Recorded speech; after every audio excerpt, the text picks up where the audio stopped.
think that you and I can be in this world and we can exist without any type of challenges and any kind of pressure and any kind of stress, then we're mistaken. We're sadly mistaken. Think that you and I can be in this world. And it's not going to be a quick fix, people.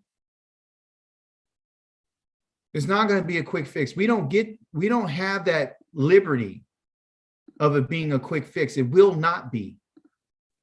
Not for us.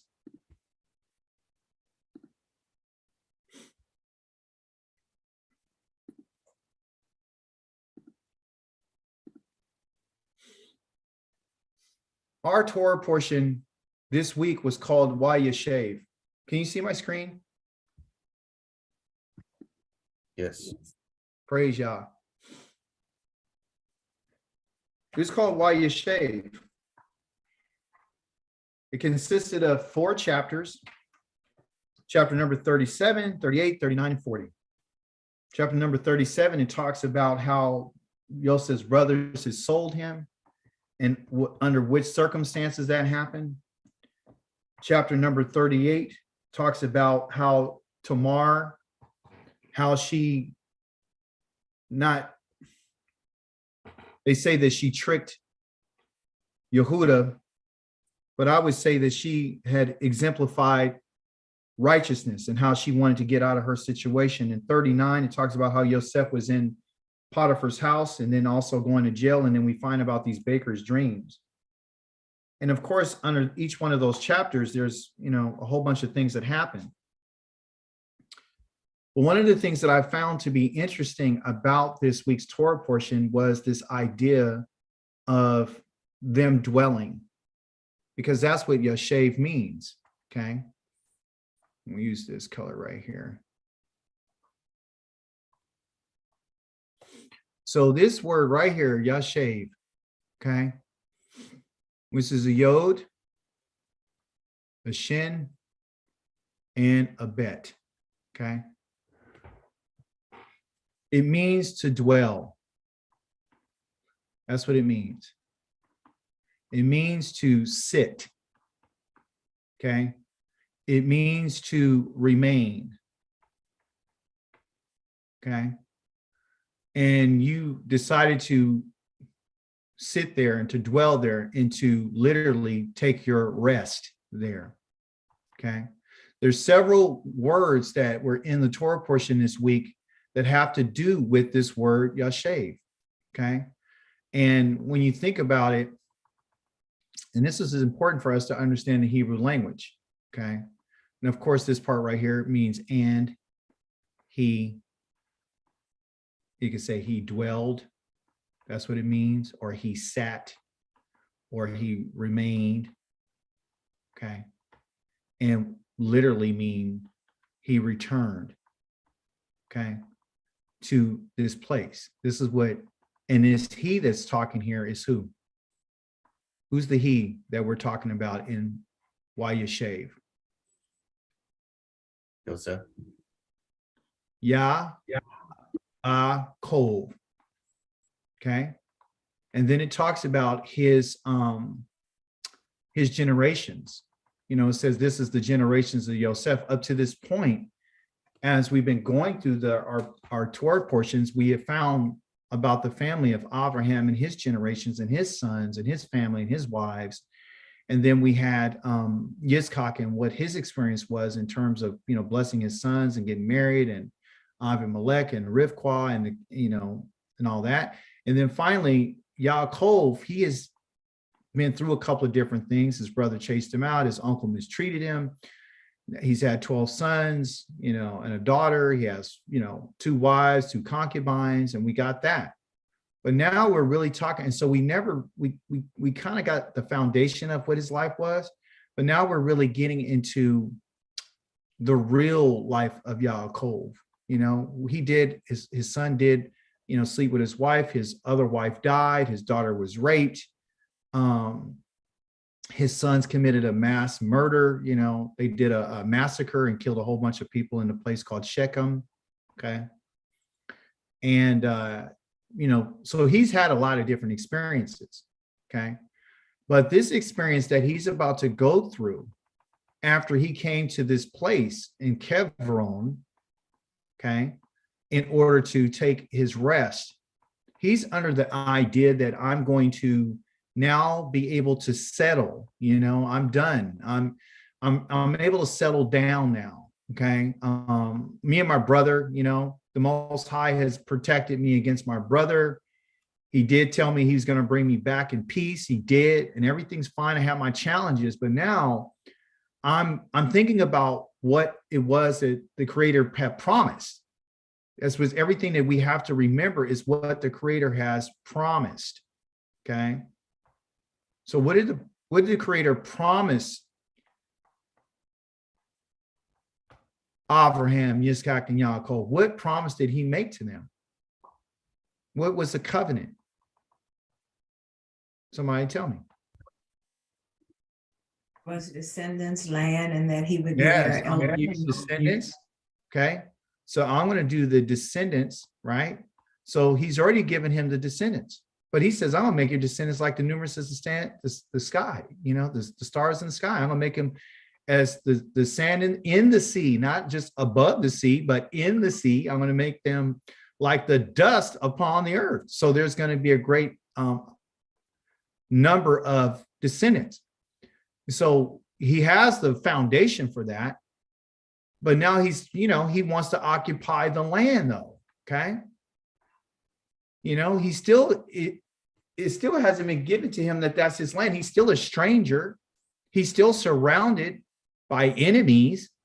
You know, people are still upset about what they did in Shechem. You know, Abraham did own some property from the Keti, you know, when he bought the cave. But the point that I want to make here is that in our studies, we have to remember the promise, or remember the land, or remember the oath, remember the covenant. That's the purpose of everything that we are doing, is to remember these things. It's the oath, it's the covenant, it's the promise that the Creator has made, because he says that's what he promised them. And that's what he says, I'm going to bring you back to, is this land. Now that he has this family,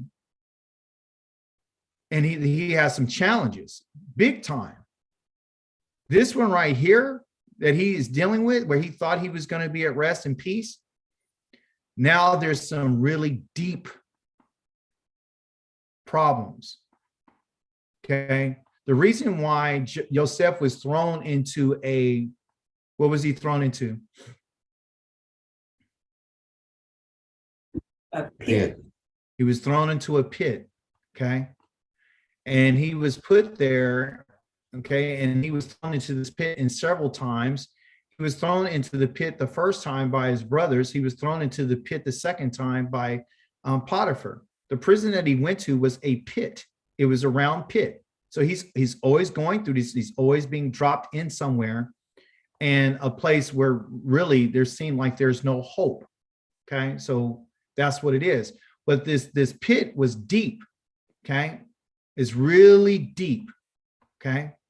So what we need to do is, the Creator is telling us that you and I need to dig deep to understand what's going on.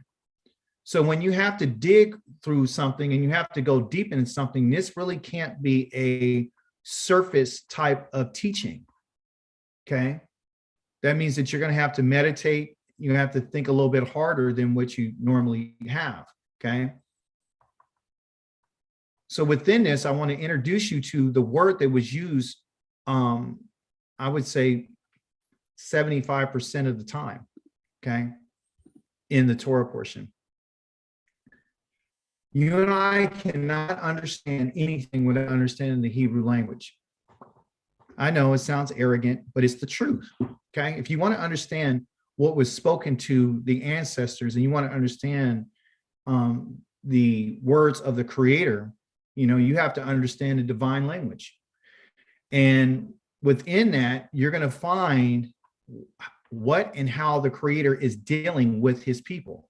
Okay. So the word was called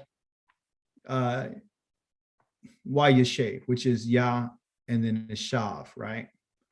So in this 3-letter root here, okay, which they would call a child root, there's 2 letters in here to tell us that it's the parent. And the parent of this word to dwell is the shin, which is right here, and the bet, which is right here, okay? So these 2 letters right here are what you would call a parent root, okay?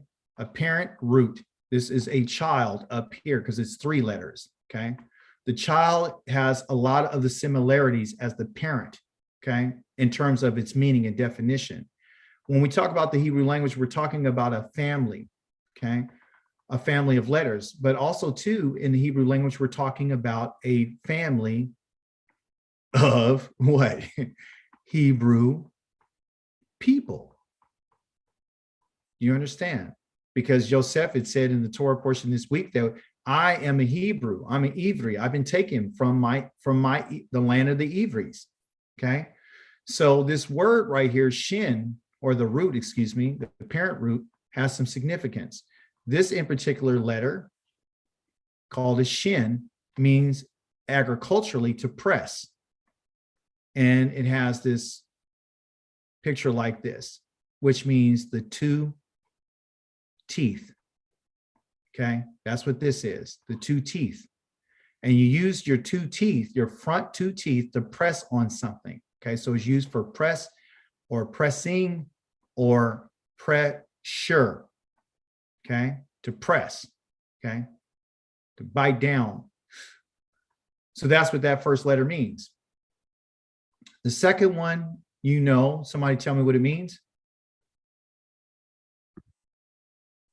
Well, It means to dwell, but the picture of it is a tent. Okay. So a tent is a dwelling, and a tent holds a family. Okay. So it's a family, and the family dwells inside the tent. So when we put these 2 ideas together, what we're talking about is to press towards the tent. Okay. This means to press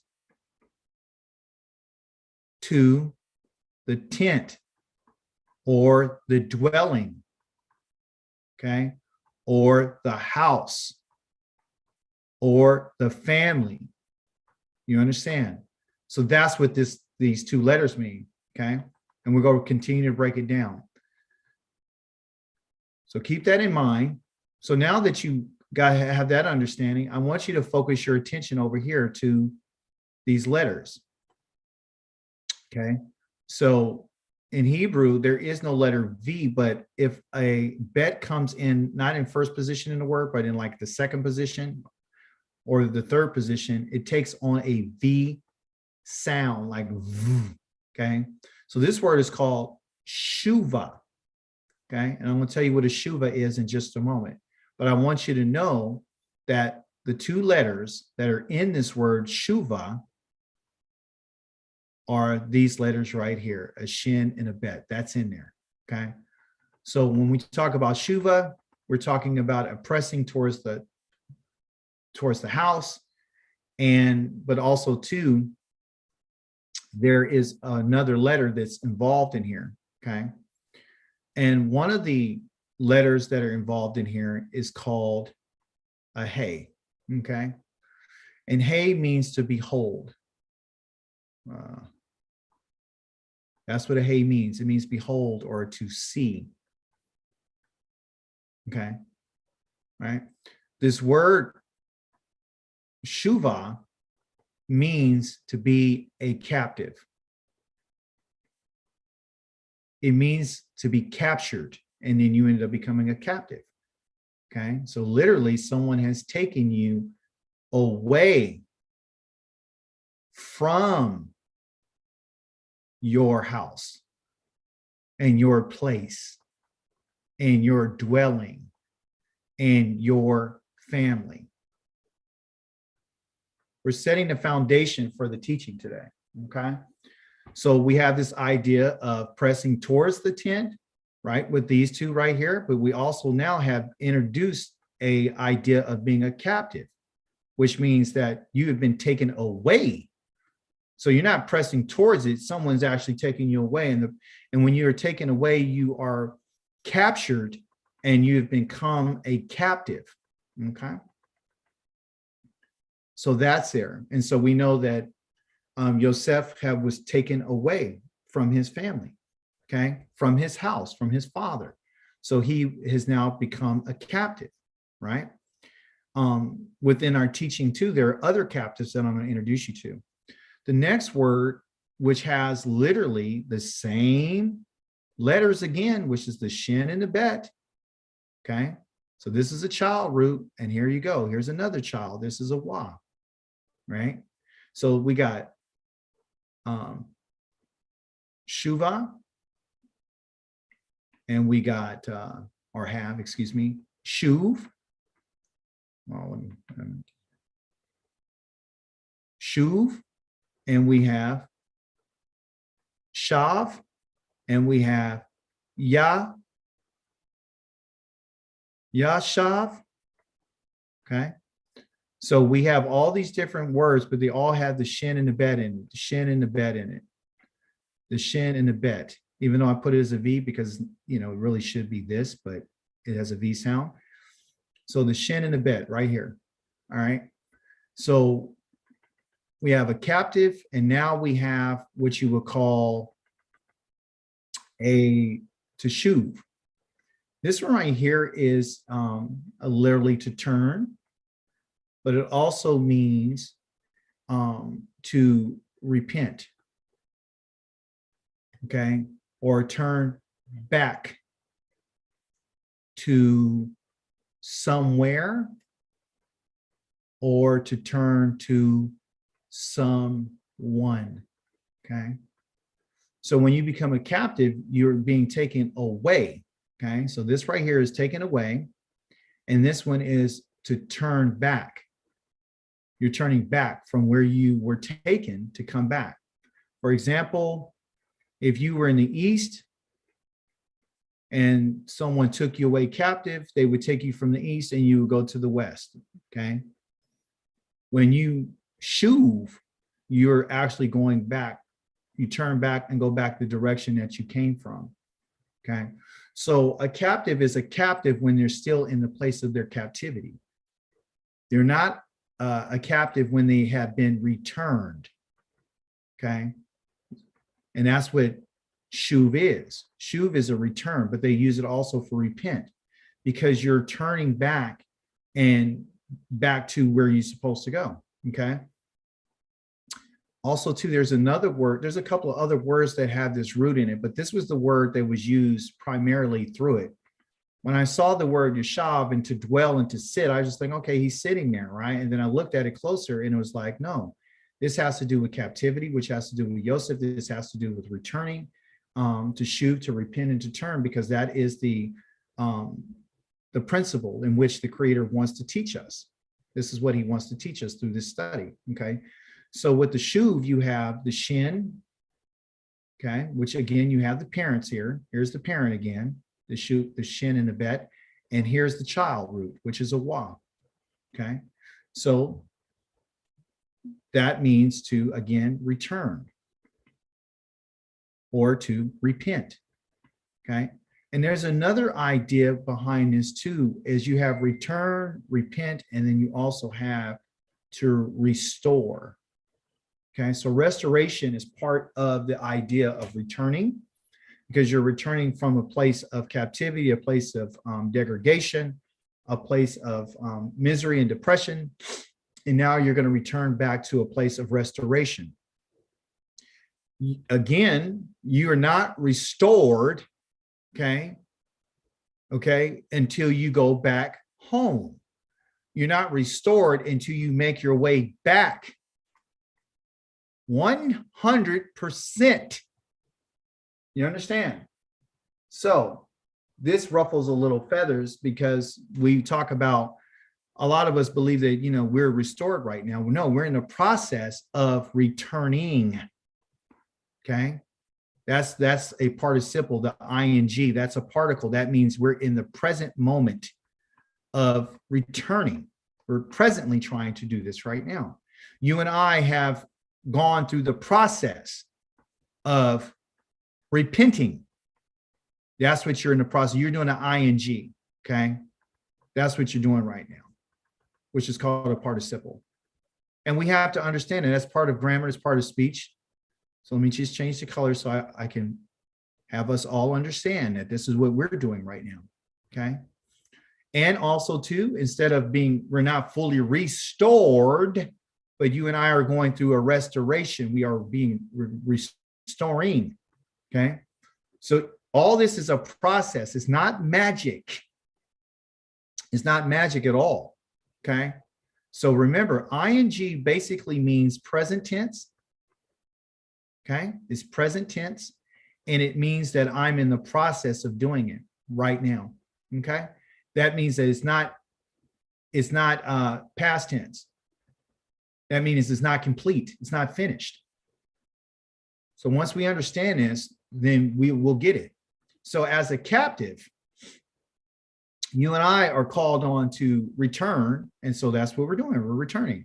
We're also called to repent. And that means that we're going to turn away back from where we are first mentally and then physically to our homeland.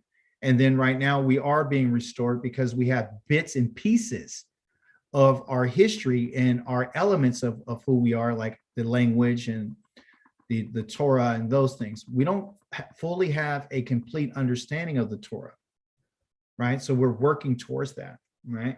So with this being said, we're going to get into the idea of repentance, because the Most High want to teach us about what this really means, okay? What it really means. We can talk about it, we can say it, we can use the abstract term of repentance, but repentance has to do, again, with this idea of the shin and the bet. This is what it does, including this wah right here, okay? It means to turn back to someone and somewhere. Okay? And the somewhere is the tent, which is the home, which is the family. And that's what you and I are in the process of doing. But when we turn back to this somewhere, okay, we need to understand who we're turning back to, okay? So the somewhere can't be without a someone, right? So the Most High is showing us about our father, Yaakov, and he's teaching us about the possible lineage that you and I will come from, which are the sons of the 12 tribes. You have to know who you're dealing with.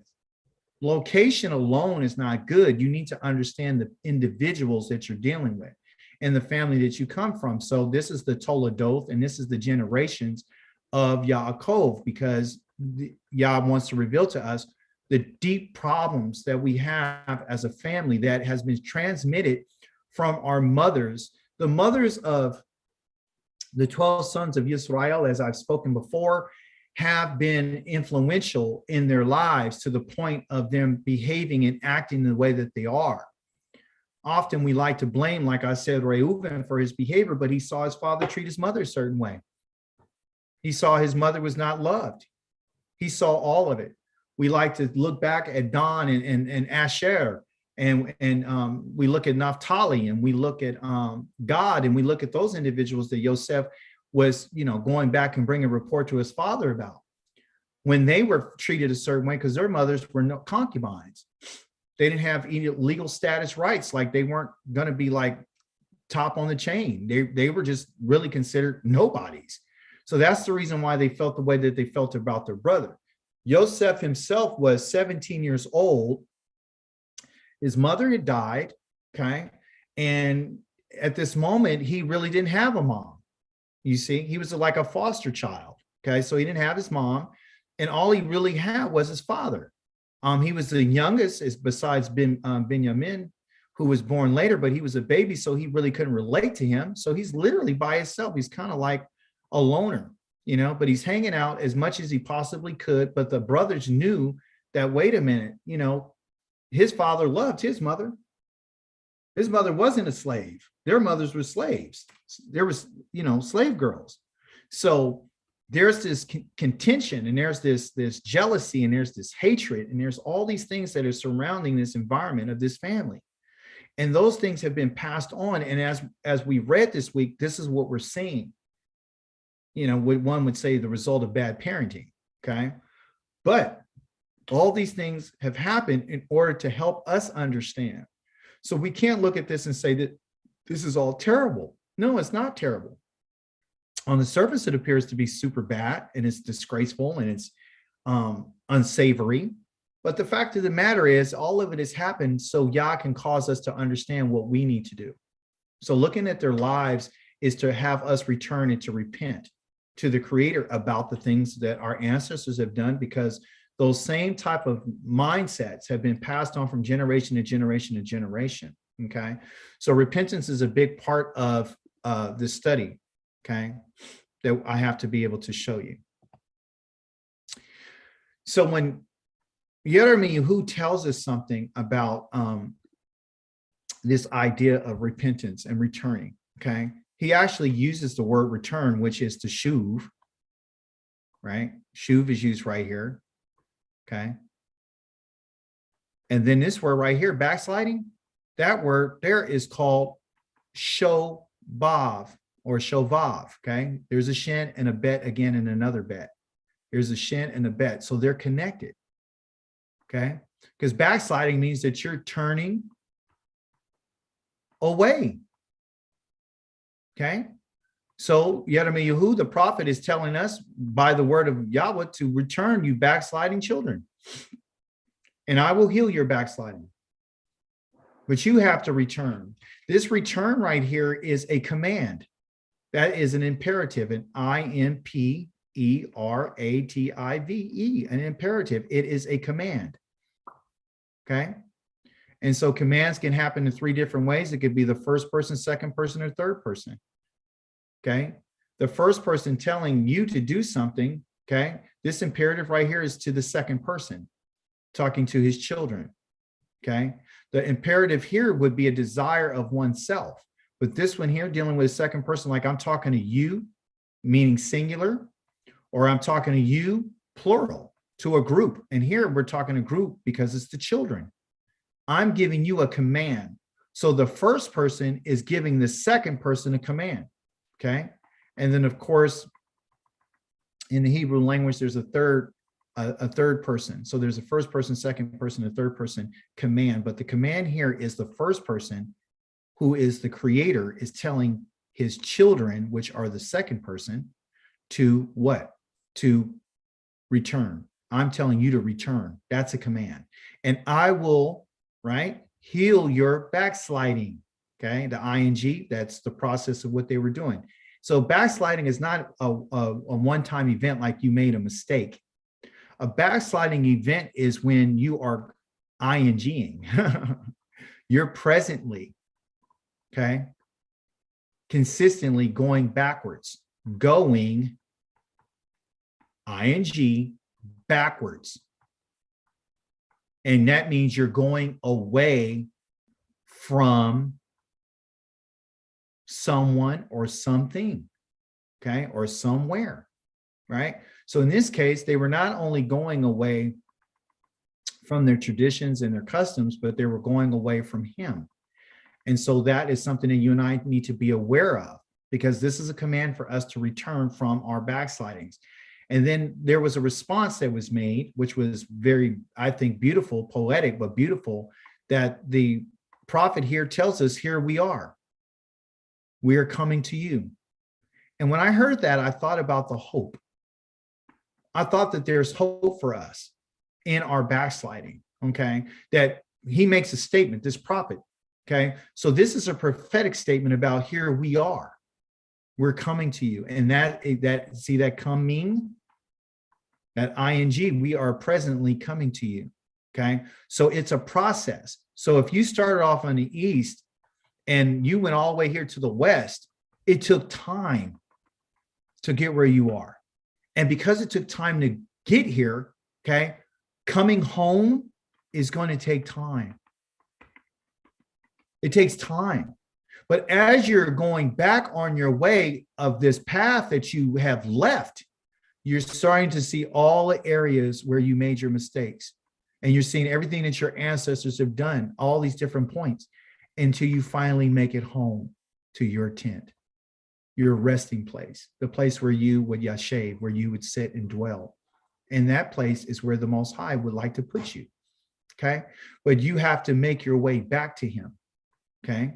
That's where return is. So again, the idea of return to him is not instant oatmeal. It's not your cream of wheat, your 1 minute cream of wheat. It's not your Nestle Quik chocolate milk. You mix it up and you put it in some milk and all that. It's not that. If you want chocolate milk, and I'm using chocolate milk because it's my favorite. If you're using chocolate milk, you're not going to squeeze something in some milk and get it. The chocolate milk that you and I have to make is we're going to have to raise a cow. We're going to have to feed it. We have to nourish it. We're going to have to take care of it. We're going to have to house it. We're going to have to do all these things for this cow. Okay. All the way from birth. Okay. That's our chocolate milk. And then after you raise the cow at the same time, you're going to have to raise the cocoa plant. Okay. You're going to put that in the ground. And then that's going to take time. And it's a process. Okay. So you can either get the chocolate milk that comes out of the store, or you can get the real and make it yourself. The one that's going to be the reality, or the one that's really going to make sense to you, and the one that you're really going to learn from, is this one. You're going to learn when you go through a process. Often we as an individual in humanity, and because of the way how fast things are going in life, we want everything right now. And we don't want to take the time to do the things that we need to. To go back to Yah is like raising a cow. It's like raising a cocoa plant. And it's a process. And through that, you learn. And you have to have a willingness to do that. Okay. The behavior of our ancestors that I found in this week's Torah portion was very disgraceful. Very disgraceful. There's a few things that I want to point out about it. It says, when his brothers saw that their father loved him more than all his brothers, they began to hate him. That word right there is saneh, meaning they put distance between him and them, and it reached the point where they couldn't even talk with him in a civil manner, meaning they couldn't even speak shalom to him. They would never say, hey, how are you doing? There was this constant anger and hostility towards him. It was the jealousy, all these things. And this was a buildup. Okay. And so Yosef had a dream, which he told his brothers, and that made them hate him all the more. It wasn't his presence alone that caused this, because from what we understand, he was going back to his father and reporting to his father of all the things that they were doing. Now, it talked about how his father loved him. Okay. I want to bring out the fact that his father was not necessarily that he didn't love any of his other sons. He did. He loved Yosef the most, okay, simply because Yosef was alone, okay, and he had to give him that extra love. He lost his mother. He had no connection. He was like the youngest sibling besides little Binyamin, the baby. And so he was never really around and he didn't spend any time. Our Torah portion said that he was hanging out with Bilhah's sons and Zipporah's sons, okay? And they don't give their names, but we know their names, okay? It's Dan, Naphtali, and Asher, and Gad. They were a little bit older than him. Reuven and them were adults, so they really didn't have anything to do with him. So Leah's sons, he didn't really have a true connection with them in a sense, because they were his brothers, but they were older, right? Reuven had lost his right as the firstborn son, right? Because of his act of treachery that he's done against his father. But these individuals right here are the ones that he would go back and report on, and this is not including Zevulun and all that, they're a little bit older, and Yissachar and those other brothers. But these brothers right here are the ones that were doing things that they shouldn't have been doing. And so what he would do is he would go and talk and tell his father what his brothers were doing. It said that his father loved him too because he was the son of his old age. Now he did have Benjamin, and said, well, why wasn't Benjamin mentioned? Well, Benjamin wasn't mentioned because the father was spending more time with Joseph and teaching him about all his wisdom. He was the son that gravitated towards his father's wisdom. This is the reason why he made him that robe. He was his firstborn son of the woman he loved, but also too, he gravitated towards his father's wisdom. Right? So that's why it says when he had a dream, his father rebuked him, but yet his father kept those matters in mind. He guarded those things. So to be the son of his age, meaning that this is the one who spent time with me. This is the one that I passed on all, telling them information about, what we are and who we are as a people and what our mandate is and what we're supposed to be doing. And we find this in the narrative that we found when Joseph was in the house of Potiphar, and Potiphar's wife wanted to commit adultery with him. And he said, I'm not going to do this I'm not going to sin against Elohim, Ha Elohim, and he refused to do it. And that was simply because of the things that his father had taught him. So this kid was very, very wise. Yes, he was cocky. Yes, he was arrogant. And his brothers were afraid of this guy. They were afraid of him, not only because of how smart he was and how wise he was, but also too, because of the position in which he held. His father loved him. And so they know, well, he loved Raquel. And this is why he spent a lot of time with her. He loved, that came from Raquel, which is Joseph. He hated Leah. He did. He didn't like them, but he didn't want to be with her. So the other kids felt slighted. And so this is what, gendered this strife among their family. So what we see is, where there is love being increased on one end, that we can learn from this. When love is being increased, because that's what Joseph's name means, to be increased. Also, when love is increased, okay, hate is on the other side, okay, and it's going to increase. That's what is going to happen. So where you give your love and your attention to, you're going to receive more hate. What should you and I learn from this? The more you increase your love towards the Most High, the more people are going to hate you. The more that you try to do good and walk in wisdom is the more you're going to be hated. The more that you talk about the land and the promise and the oath and the covenant, you're going to be hated. The more that you, Yah told us in the Psalms that David said, if you love Yah, hate evil. Hate evil. Love Yah. If you love Yah, you'd hate evil. So we also see that these brothers, because they hated him, there was no way for them to possess this hatred in this lack of shalom, okay, and be near and close to the Creator. You cannot have it both ways. You understand? So this nearness of being with the Creator. So what can we see here? We can see that hatred causes distance. This is why they felt comfortable enough to want to kill their brother, dip his robe in blood and send it to their father, the very robe that the father made, the very example of his love, because that robe was made out of love, because he wanted to be near him. He wanted to let him know that I'm going to be close to you. I'm looking towards you. Okay. So it was not only a hatred towards Joseph, the hatred was really going towards their father, and they wanted to attack their father and the love that he had for them. So if we get rid of this boy and we get rid of him, then we can get our father's love back. He won't be the focus anymore. You understand? So that was not only about how much they hated Joseph. You can't hate your brother and think you're going to be close to your father. That's what the Creator's talking to us. Yes, Rivka. Shalom. I was just thinking, I just thought that was profound how you were saying it goes back to their hatred for their father, what Yaakov did to their mother. I mean, that's just amazing to me. I just wanted to comment on that. Praise Yah. So we can't want to be close. Thank you for that, Rivka. We can't want to be close and have a desire to be close to our father if we have hatred for our brother. I want to introduce you to a Hebrew word called Yasar.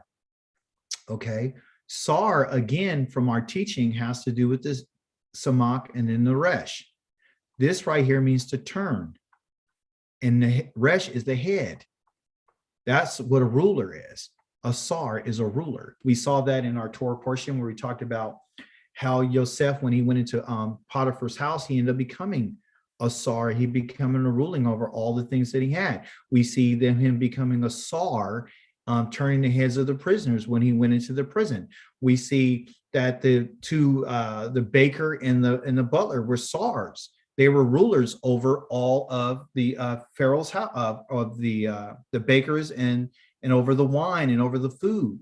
So we see this idea of Sar. So this Yasar is this idea of correction, okay, which we're going to get into. We see Sarah, which is our mother. This is her name right here. Okay, Sarah, right? And they use this in our name of Yisrael, the Samak right here, that letter and the Shin are kind of, they go together. They still have the S sound, that's, or, you know, Yis. So this has a S sound, right? And the Shin has two sounds, has a sh and a s.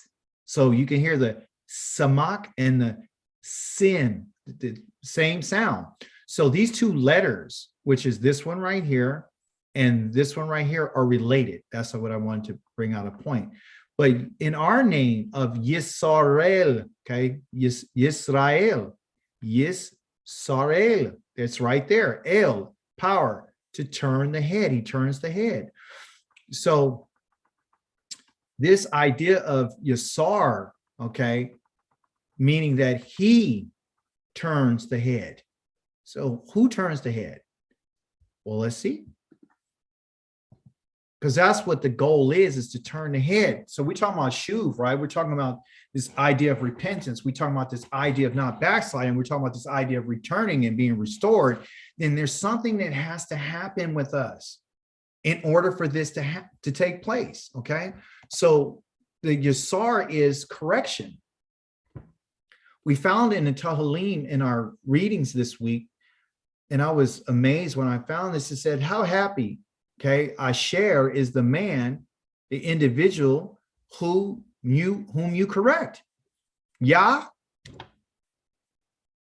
is correcting us, whom you teach from your Torah, giving him respite, I mean, giving him relief from days of trouble till a pit is dug for the wicked. So several things I want to point out right here. One is that in order for us to literally be corrected, and this idea of sar means to be chastised, okay? I need to chastise you. I need to correct you.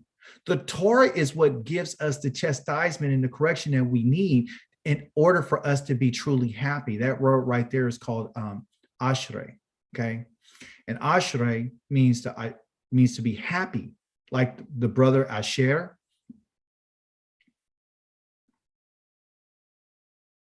That's one of the names of the sons of Israel. His name means happiness, okay? In order to be happy, in order to be delightful, okay? To be a delight, not disgraceful, one has to be taught, and we have to go through the process of correction in order to turn back to the Creator. The Creator's goal is to correct us. And the only way that you and I will receive that correction is through the Torah. Because that's what the Torah does. According to what Dawid said, he said the Torah restores the soul. And that word restore is shuv. The shin and the bet. I'm going to return you. I'm going to restore you. So that's the idea behind it. So with us turning back to Yah, being corrected, you and I have to be taught, which is lamed, which is the lamed. You got to have the shepherd's staff on you, and it has to be able to, it pokes you, okay? It prods you. It pokes you in ways that you don't really like. I got to put it on the side of you. I got to push you I have to prod you. I have to poke you to bring things to your attention. That way you won't fall into this pit. You see, you're not going to fall in it. But also too, during the time of your respite, okay, I'm giving you rest in your time of trouble. When you and I are going through our process of returning and being corrected by Yah, the Torah is what's giving us some relief in our time of trouble. While you're in your captivity, while you're in your shuvah, while you are a captive, I want to give you, while you're in your trouble, I want to give you some respite, okay? Respite. I want to give you respite. And I want to correct you. And I want to teach you because I am the teacher of all humanity. So in order to return back to me as a captive, this is what the process that you got to go through. We also have this idea of our word called bakar, which means to make a choice or to choose. Like the church, bakar is the bakor.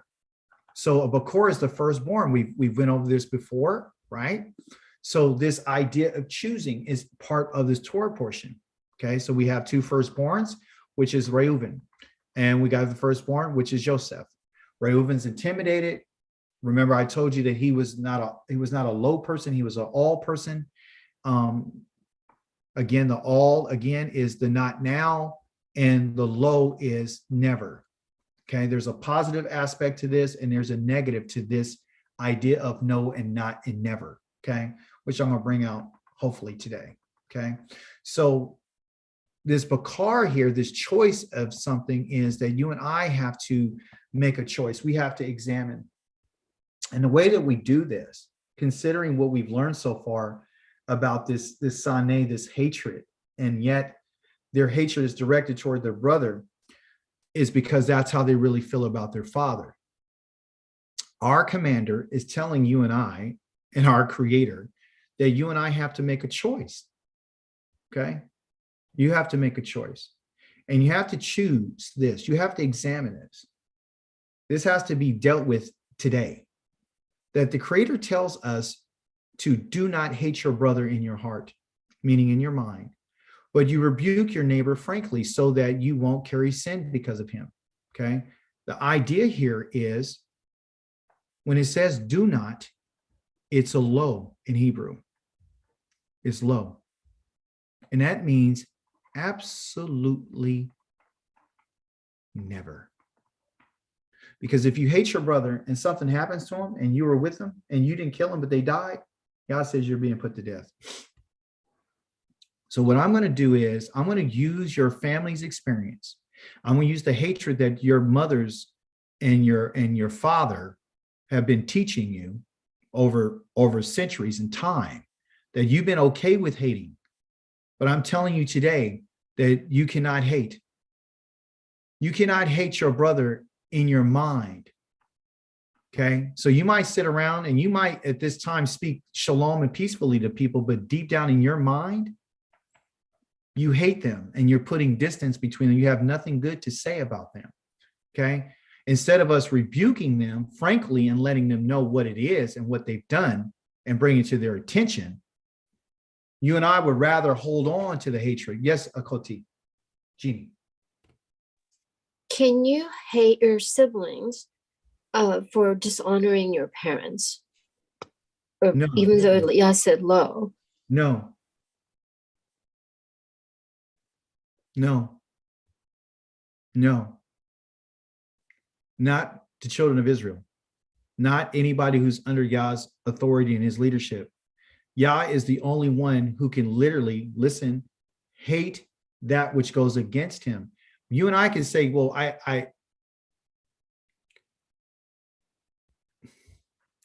your question was, can you hate your brother and sister, right? And you said for what? For dishonoring a parent?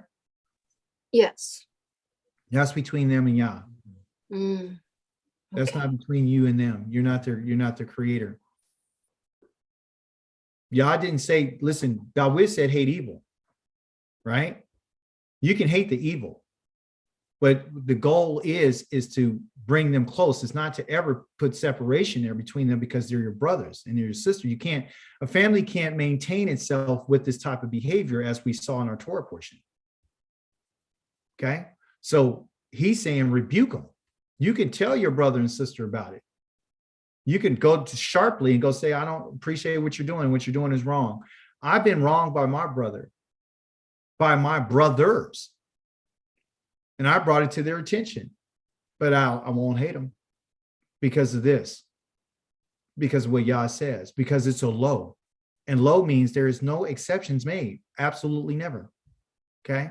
So you don't. And so he says, you won't carry around this sin, because if you carry around, you're going to bear this sin, this weight because of him, because you didn't have the courage to go and tell them what they've done. If you truly love someone, you're going to rebuke them and you're going to tell them what it is. The point here is that the Creator has designed, handcrafted a Torah that stops this behavior in our family.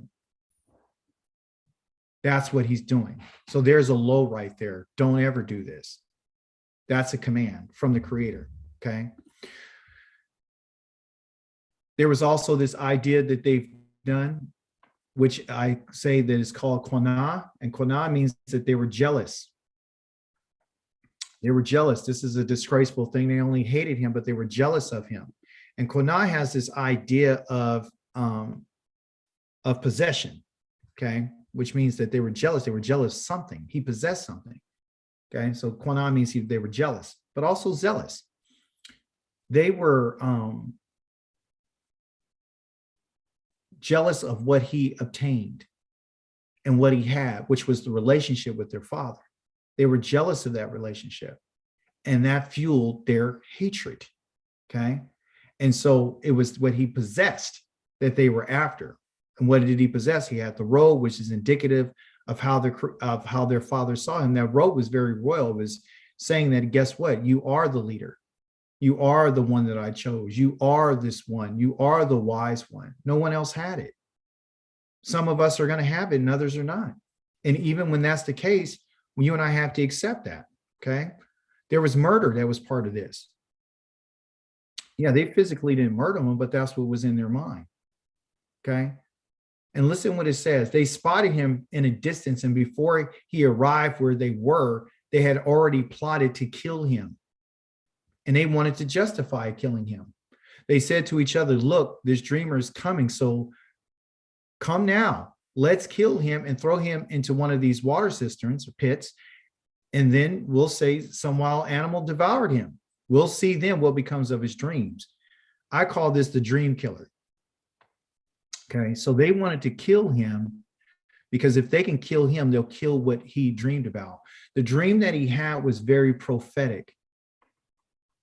So it wasn't like he was, dumb or unknowledgeable about what he was saying. He understood it. Now, when he talked about his first dream, is these sheaves of grain that was binding. They bound up their grain and they put it all around, and the 11 ones were around his and they all fell down to his. His the only one that stood up straight. His the only one that was upright, okay, which is indicative of what kind of person he is. The Most High gave him that dream, and that dream is prophetic. He's letting them know what is going to happen. These men were not agriculturalists in the sense of binding grain. We talk about them being shepherds. So yeah, they might have done some grain, of course, but he's saying, hey, we're binding grain. And the mine stood straight up and you guys fell.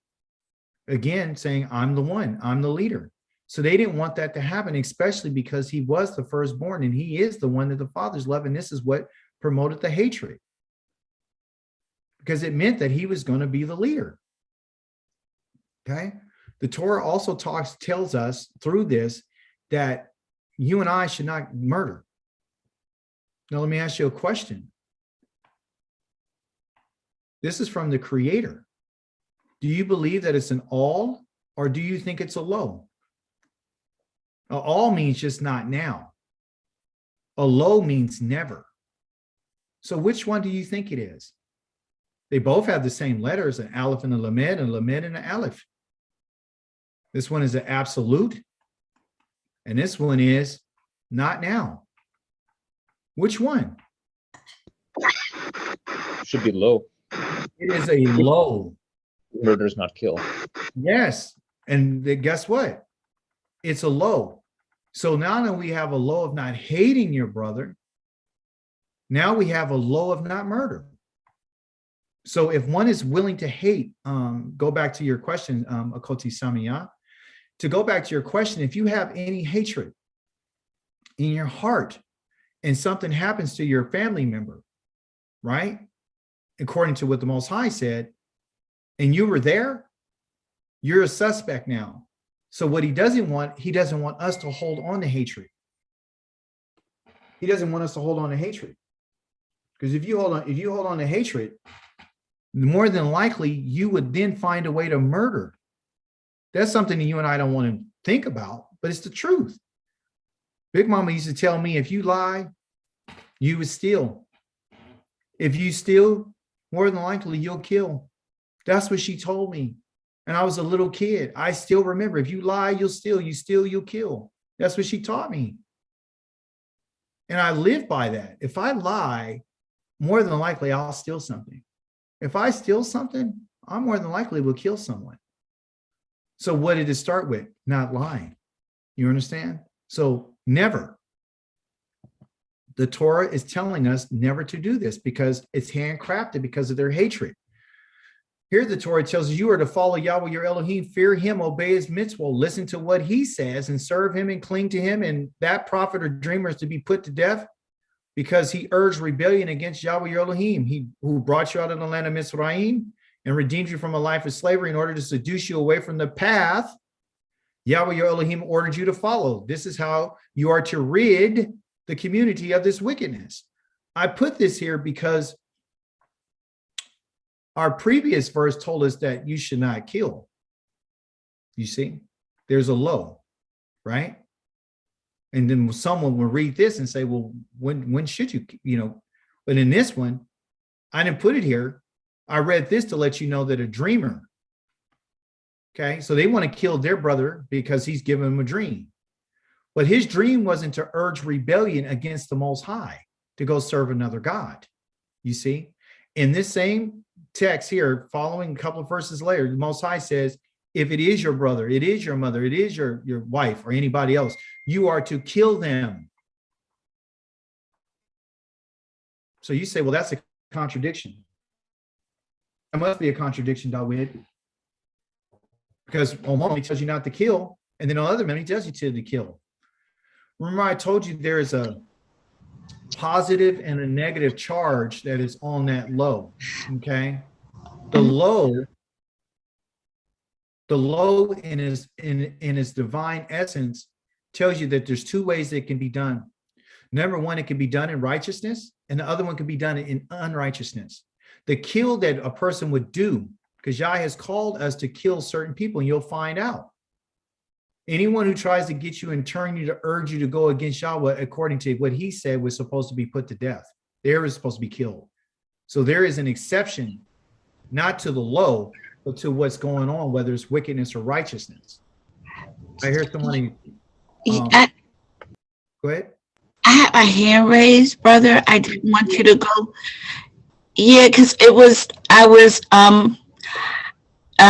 Akati Janine asked a question, and I thought it was really, really poignant, and I just wanted some further clarity on that question. Okay. Because like Joseph's situation and our families, and when you look at the Torah and the prophet, we're told not to hate our own brothers, and then you have the word saneh, where hate is defined as staying away. The Most High says in Isaiah 58, he says, don't hide yourself from your own flesh. But then we have testimony such as Yirmiyahu 9 and 9 and 4, where he says, don't trust your brother. Micah 7, there's so much going on with our families, and sometimes it really becomes confusing on how to proceed in a way that is pleasing to the Most High. I mean, just by the law, most of our families are Christian, and if they're not openly espousing for us to worship another deity or idol, they certainly want it in their hearts. So by that alone, we could not kill them physically, but I mean, as far as having them be a presence in our lives. But still, it's like, does the Most High expect us to I lost you, Akoti.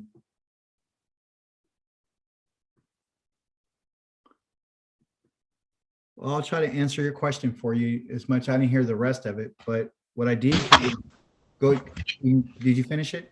I said, is that part of what you were talking about when you opened up this lessons?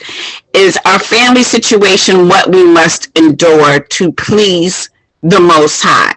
Yes, from this perspective of what we're learning, right, about what is the basis of, or the foundation of the family.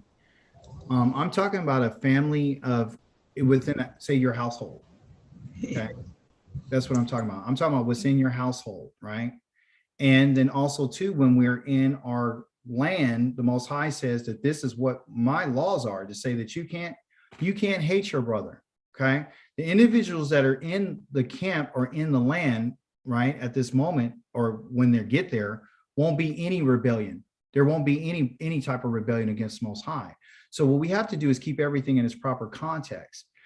In terms of our families that we're talking about here, there are several words that are used when it talks about hide yourself. That's not distance. That's different. There's several words that are used for hiding and hatred. So we got to kind of look at what those words were that you cited in those passages. We'd have to look at those words and investigate them to find out, is that this distance? Because David said, don't I hate all those who hate you, right? And so you have to think about that too. Like, well, what is he saying? You got to look at the context of what he's saying. See, so the separation and the distance that we're talking about today is dealing with the one that would cause a person to want to kill. Okay, so these brothers right here, like I said, there's a difference between a righteous hatred and an unrighteous hatred, a wicked hatred. The hatred that we're dealing with today in our Torah portion is a wicked hatred. They're not after him because he urged rebellion. They're not after him because he did anything wrong. They're after him because of their own hatred and their own jealousy, which is unrighteousness. So they're unrighteous. Okay, so that's what this hatred that I'm talking about today, because there's a righteous hatred and there's an unrighteous hatred. There's a positive and there's a negative. There's a positive low and a negative low, and you got to know what those differences are. Jeannie, I see your hand. Go ahead.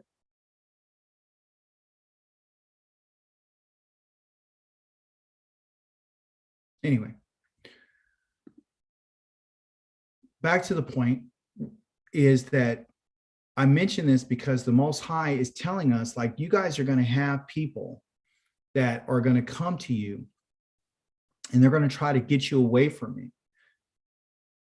Joseph was not trying to get them away. Joseph was expressing what was given to him by the Most High. Okay. This idea of false prophets is something that I think we should cover right quick. Okay. One of the things that he did tell us in the prophet of Jeremiah, he said, I have heard what these prophets prophesying, lies in my name, are saying. I heard what they've been saying. I had a dream. I had a dream. How long will this go on? Is my word in the heart of the prophets who are prophesying lies, who are prophesying the deceit of their own minds? Prophecy and dreams go hand in hand. That's why I'm mentioning this here. Well, one of the things too, I don't want anybody to get upset with me. When I say I've had a dream, I've had a dream, who do you think about? MLK. There you go. You might get mad at me today, but I'm going to tell you something. He was not speaking the Most High's words. He was speaking his own words out of his own mind. His dream has never worked. His dream is contradictive to what the Creator talked about. We're never supposed to be, as a people, a Kadosh people, to be integrated with those who are unrighteous and wicked. You see? So false prophets are the people who've been in our lives that have been telling us things that are going on with their own mind, their own desire. Yah's words are very clear about what he says. And when we mix up what he says versus someone else says, that's when we're going to have a problem. Joseph just told them what his dream was. And his dream was something that he didn't conjure up in his own mind, but it was given to him by divine inspiration from the Creator. There's been a conscious effort on behalf of these people with their dreams that they keep telling each other. They hope to cause my people to forget my name. That's the purpose. Remember urging rebellion that he mentioned in Deuteronomy 13? He just told us about these people that have these false dreams and these narratives that they're coming up with. They want to cause my people to forget my name, my Shemka, my character, who I am, just as your ancestors have forgot my name. Okay, that's a conscious effort that's being made to this day when they worship Baal. The name of Yah has been deliberately taken out of the Hebrew text, the English version. They've replaced it with other names. His name is never mentioned whatsoever in the New Testament. Why? If his name is so important and so glorious and so beautiful, then what's the problem? He said, if a prophet has a dream, let him tell it as a dream. But someone who has my word should speak my word faithfully. Right? And what does that look like? It means, what did Yahweh say? Say exactly what Yahweh says. And then he gives a question here. Do chaff and wheat have, what do they have in common? Nothing. They may look alike. They might come from the same thing, but there's a clear distinction between chaff and wheat, just like there's a clear distinction between what I said and what someone else is talking about. Isn't my word like fire, as Yahweh, like a hammer shattering rocks? Meaning when I speak my word has an effect of to devour, and it has an effect of to destroy. It's going to destroy those who are lofty and those who are haughty and those who are prideful. In our Torah portion, we recognize something, and it was this recognition that brought me to this idea of Yirmiyahu, because what the father was asked, do you recognize this garment? Tamar, she has some things that he asked, do you recognize this? So recognition is a big part of what Yah is trying to get us to understand. I need you to recognize something, okay? It says, so I'm against the prophets. Yah says that he's against the prophets. He's against people with these dreams. I'm against these people who steal my words. They take out of my words. They take out of my Hebrew scriptures. They quote what I said. Yes, I'm against the prophets. He's against the prophets, says Yahweh, who speak their own words. And then they add, he says. They say how they feel. They don't say what Yahweh has said. They adding words to what Yah says, which we know you don't supposed to add or subtract. You don't supposed to put anything upon or diminish from what he says. I'm against those who concoct prophecies out of fake dreams. Yosef's dream wasn't fake. It was real. Says Yahweh, they tell them, and by their lies and arrogance, they lead my people astray. I didn't send them. I didn't commission them. They don't do this people any good. Who is he talking about? He's talking about the lies of the ones who have written things and taken and extrapolated his words from his text and put it in the New Testament. Or they wrote another book called Jubilees and added a whole nother narration to give enhancements to what he said. The people who have done this is arrogant, and they're going to pay for it. In our Torah portion, there was several garments that were mentioned. We have the katoneth, which was the robe that Yaakov made for Yosef. We have the garments in which Tamar was wearing, her widow garments. We have the garment that Yosef left with the woman who was after him. This garment was a huge part of this Torah portion. Okay. He says they took Yosef's robe, they killed the male goat and dipped it in the robe in blood. And then they sent the long sleeve robe and brought it to their father saying, we found this. Do you know if this is your son's robe or not? He recognized it and he cried, it is my son's robe. It's my son's robe. Some wild animal has torn Yosef into pieces and eaten him. A lot of us wear garments. Garments is indicative of this idea of concealment. In this portion this week, there was a lot of a concealment. There was a lot of things that were hidden through people's actions. Okay, so the sons are trying to deceive their father by giving them this garment. Their actions is being hidden through this robe. They're using the very robe out of love to hide what they really felt and what they've done. They said when they were going to kill him, let's just kill him, and said some wild animals killed him. Well, they were able still to be able to achieve that goal by doing that. They were that crafty. Let's kill this animal and dip it in there, and then we'll say that it's his blood. He's the blood of the goat, and we'll take it and we'll give it to him. And they didn't bring this garment to their father. They didn't bring this to their father. They had someone else bring it to their father with a question asking the father, is this your son's robe or not? They didn't even go see their father. Why? Because they hated their father. They hated him. So what did their father do when he found this on? He put on a garment. He tore his garment and he put on another garment. And the garment that he put on was what they call a sock, okay? Or a sack, S-A-K, sack. Hebrew is called sock, okay? Sounds like sack. So he put on a sack, okay? And what was a sock? A sock is a wool type or goat hair, okay? He puts on this goat hair. Something that was that would cause irritation. So he says Yaakov tore his clothes and putting on a sackcloth all around his waist, and he mourned his son for many days. Here, this many days means all for many days, meaning like until he saw him again. So this sackcloth, this sock that they have here was something that brought irritation. Somebody tell me, why would he put on a garment to bring irritation?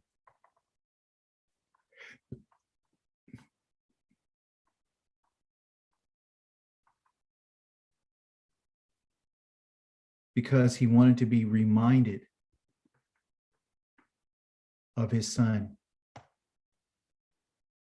He always wanted to remember him. He never wanted to forget his son. The Father's love, he never wants to forget his son. Every time he would move, he would be uncomfortable, and it would remind him. Anytime he was going to have any expression of joy from one moment, the moment he moved, it reminded him of his son. Now you think about this, and you think about a father's love for his son. What type of love do you think the Most High has for his son? Which is Israel, his people. Do you think our Creator is comfortable? You don't think he's reminded? You don't think he's mourning for us? He says in the prophets that I mourn for my son. I mourn for him. I think he's often on my mind. I think about him all the time. This is what we've done to our Father. The behaviors that we have done as a people have been something that has caused our Father to mourn. Yah is your Father. He is your Father, and he is mourning for you. He wants to return you. He wants to restore you. Every day that you and I are not in his presence and worshiping him, he's irritated. He says that he's angry all day long. Okay? The final part of our teaching right here is dealing with righteousness. Repentance is what we have to do. Righteousness is the goal. Within this righteousness, it says that the righteous will flourish like a palm tree. Okay, that's why I have my picture up here for palm trees. They will grow like a cedar of Lebanon planted in the house of Yahweh. Who? These people, the righteous. They will flourish in the courts of our Elohim, and they will bear fruit in old age. They always have children. They will stay fresh and green, proclaiming, Yahweh is upright. He is my rock, and there is no wickedness in him. A righteous person will be able to say that because they understand what righteousness is. You can't come to righteousness without repentance. You have to shuv. You have to return back to what Yahweh has said.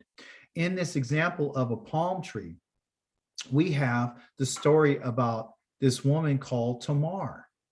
Tamar, the name for palm tree, is the name for Tamar. Tamar means a palm tree. There might have been some physical attributes, like she might have been tall, like a palm tree. She might have been thin. But guess what? She was straight up. You hear us talking in slang about straight up. She was solid. And guess what? She was righteous. Now, let me show you what this righteous woman did in the teaching and bring it out to you. Okay. This woman had married one of the sons of Yehuda. His son's name was Okay. And was evil from Yahweh's viewpoint, perspective in his eyes. So what did Yahweh do to him?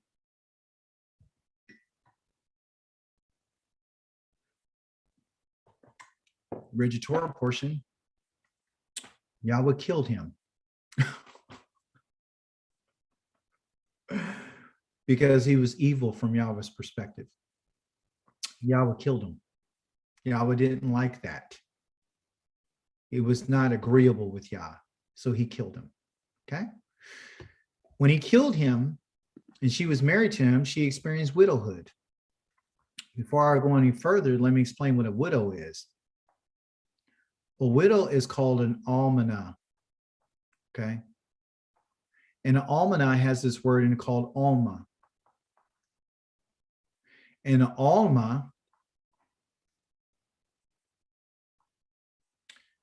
alma is something that is bound from binding, meaning that she has been silenced because of her loss. She's not able to speak because of her mourning and her grief. You understand? It's piggybacking on our father Yaakov. Okay, he's a widower. He lost his wife. He had other wives, but he lost the one he loved. And guess what? That wasn't enough pain for him. Now he's being silenced as well. Okay, so grief can do something to us. Okay, I see some hands up, because sometimes I can't see it. Whoever puts your hand up, ask your question.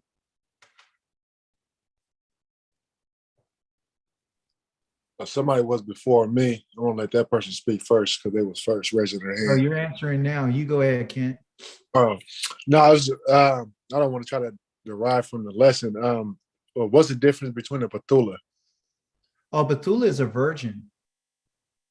Uh, Okay. An almanah is a widow. An alma, okay, is a young woman. Okay. An alam is a young man. Okay. So it has to do with youth, but also too, when someone loses their mate, you're not going away from it. And it's literally like, when you become a certain age, you're able to do work. And of course, you're able to do a certain amount of work, and that has this idea of binding you to the work. Okay. So because this woman's husband, anyone else? The next question, I'm sorry. Who else had a question?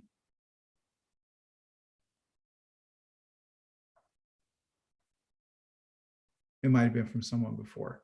So this idea, everyone, of widowhood is the one who's being silenced, but she's being silenced because she's bound. Okay. So there's a binding going on. There's a binding. She's bound. When Yosef was sold, he was bound, taken into prison. Being a widow is like going to prison. Okay. You're silenced. There's nothing you can say. Your freedoms are literally gone. So this is the reason why the Most High feels the way he feels about widowhood. Okay. Is because they're oppressed. and they're silenced and they're tied and they're bound by the loss. Okay. Very important for us to understand. So Tamar is a widow. Then Yehuda said to Tamar, his daughter-in-law, stay a widow in your father's house until my son Shelah grows up, for he thought, I don't want him to die too. That I don't want means low. Remember, I told you there's a positive low and a negative low. His low right here, absolutely, in his mind, he never wanted her to marry his sons, because both of his sons that he had that did marry her, they died. And so he looked at this woman as being a death sentence to his sons. So he had 3 sons. The first son is Er. The second one is Onan, I think I spelled his name. And the third one is Shelah. Okay. Shelah means to be silent. And Onan here means to be vigorous. And Er here means to awake. Okay. So he said, this one here, Yah killed him because he was evil. So I got him out of the way. This next brother here, which we're going to talk about in a second, in the Torah tells them, well, you're going to marry your brother's wife. And so we're going to get to that in a second. So to make a long story short, Yehuda said that, guess what? I don't want Tamar to marry Shelah, because and he's young. If she marries Shelah, then he'll die too. So I don't want that to happen. So what I'll do is I'll put distance between me and her. I'll send her away to her father's house, bringing distance. So he literally shows that he, in this way too, he hates her because he sends her away. He didn't embrace her because he did promise her that he was going to give his son to her when he got older, and he didn't. If you read your Torah portion, you would know that, right? So she lived at home with her father. So righteousness literally lived at home with her father. The Torah tells us that you are not to abuse any widow or orphan. If you do abuse them in any way, this is in the Torah, and they cry to me, I will certainly heed their cry. My anger will burn and I will kill you. I highlighted that. I will kill you. And it's called Harakti. It was an absolute perfect. I will kill you if you abuse an orphan or a widow in any kind of way. With the sword, and your own wives will be widows and your own children fatherless. And the reason for that is because these individuals are vulnerable. So I'll kill you for messing around with her, and I'll kill you for messing around with this person. Okay? That's what's going to happen. That's how he feels about a widow, because they're bound. Okay. Torah says if brothers live together and one of them dies, his widow is not to marry someone unrelated to him. Her husband, brother, is to go to her and perform the duty of brother-in-law by marrying her. He has a duty and a responsibility.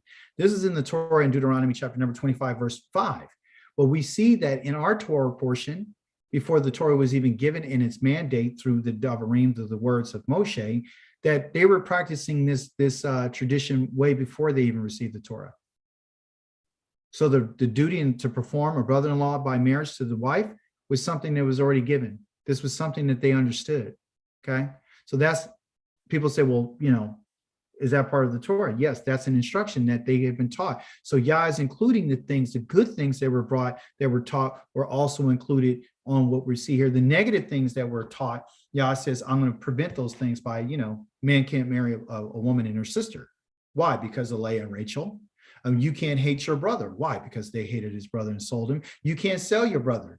Right. Why? Because this is what they did to Yosef. Anybody kidnap him, I'm killing you. You can't mistreat a widow. Why? Because of what Yehuda did to Tamar. So it goes hand in hand. The purpose of this was that the first child she bears will succeed to the name of his dead brother, so that his name will not be eliminated from Israel.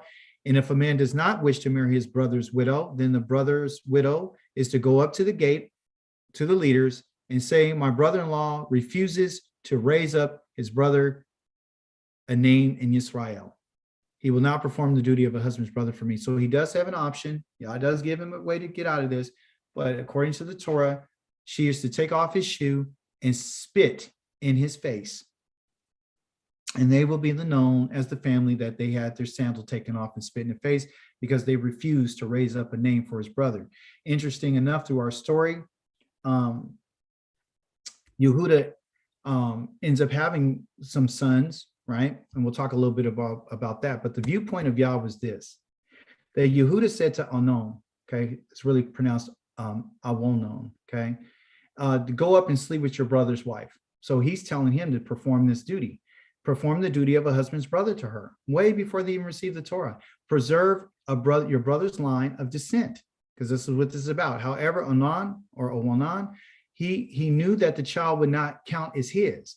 Okay, so whenever he had intercourse with his brother's wife, he spilled the semen on the ground, which is the seed, which is the life, and so not to give his brother offspring. What he did was evil from Yahweh's perspective, meaning from Yahweh's eyes. The way Yah saw it was as evil, and he killed him too. So Yah kills Onan as well. Owan's name, again, has to do with vigor, but it also, meaning strength and power. But his name actually has to do with this idea of twistedness. Twisted. From this idea of Awon. That's where his name comes from. And Awon means to be iniquity. Okay, I don't know if I'm spelling that right. Iniquity. And iniquity has to do with twistedness, which has to do with perversion. Okay. So a person that is masturbating as a male, and you are not putting your seed inside of a woman, is evil from Yahweh's perspective. Somebody asked me one time, is masturbation against the Torah? And absolutely is against the Torah, because it has to do with life. The reason why it's a sin and a crime is because the semen is life. And the life that you take and you put it in the ground, you're putting it on the wrong ground. You're supposed to be putting it in the ground of a woman. Okay, so that's evil from Yahweh's perspective. Okay, and so Yah killed him because he had the ability, because his name means strength and vigor. He had the ability to accomplish this, but he didn't. Why? Because he's perverted and because he's twisted. And that's from Yahweh's perspective. Again, going back to the garments, we find here that Tamar was told, your father-in-law, as she has been sitting in her father's house for many, many days, okay, your father-in-law has gone up to Timnah to shear his sheep. So she took off her widow clothes, completely covered her face with the veil, and sat at the entrance of Anayim, which is on the way to Timnah. For she saw that Shelah had grown up, but she still was not being given to him as a wife, which Yehuda had promised her. Okay, so Yehuda again is somebody that's not keeping his word, right? So those of us, I asked you earlier this week, what tribe you want to be? You said Yehuda. Yehuda's problem is Yehuda says things, and then he doesn't keep his word. Yehuda is a fool.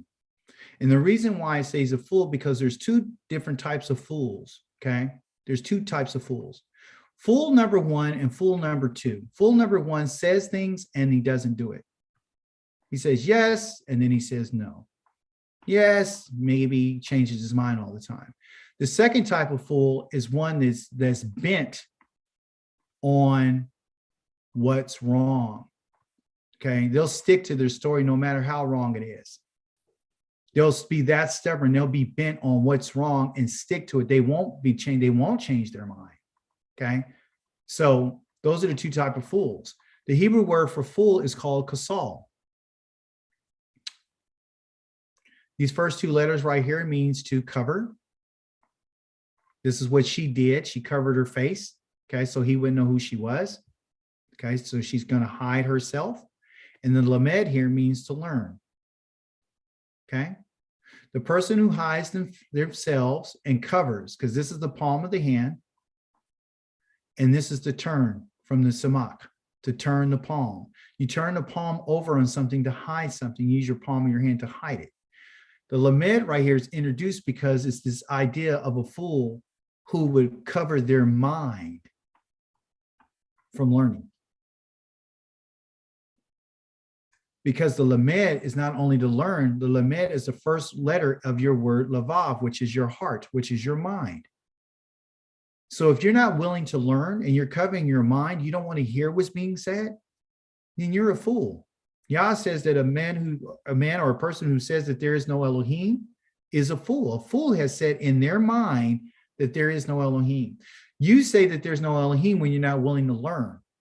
You're a fool when you say, yeah, maybe, nah, I'm indecisive.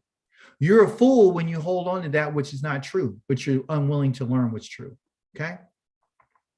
So in this case here, Tamar, she found out that her father-in-law was going out to shear some sheep in a place called Timnah. Timnah means to count, because that's what he was going to go do, count his sheep.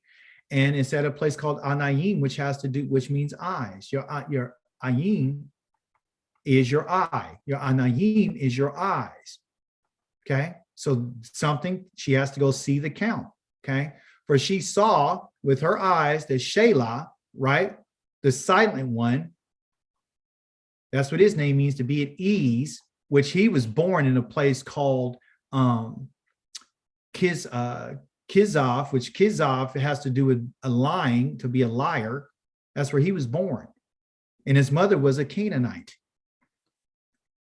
Okay. That's what they were, a Canaanite, right? So you got to look at these names. So Shelah wasn't given, so Yehuda lied. He lied. He was a liar and he was a fool. Okay. And so his wife had died and now he's going to go shear these sheep. So when Yehuda saw her, right, when she's sitting at this place, because remember, our Torah portion is about what? About Yashav. And Yashav means to take a seat. So she's sitting. She went and hit a Yashav as well. She's Yashaving. She's sitting and she's dwelling at a gate. Okay. And when he saw her, he thought she was a prostitute, right? Because she had covered her face. So he went over to her where she was sitting, okay, Yashaving, and said to her, right, and said, not realizing, he doesn't recognize that she was his daughter-in-law, come, command, let me sleep with you. She answered, what will you pay me to sleep with me? He said, I will send you a kid from the flock of the goats. She said, will you also give me something as a guarantee until you send it? What's that about? Somebody tell me. What is she saying? She wanted his identity in case something went wrong. Yes, but also too, why the kid of the goats?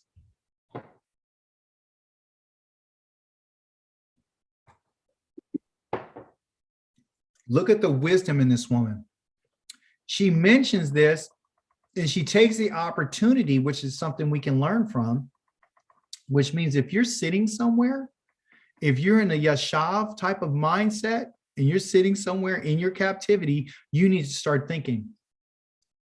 You need to be proactive and you need to take advantage of an opportunity. She saw an opportunity. She got up from where she was remaining and didn't sit there and remain a widow because she understood that her life right now, she's in prison. She's being held captive. This man told her, go to your father's house and sit there until I give you Shelah.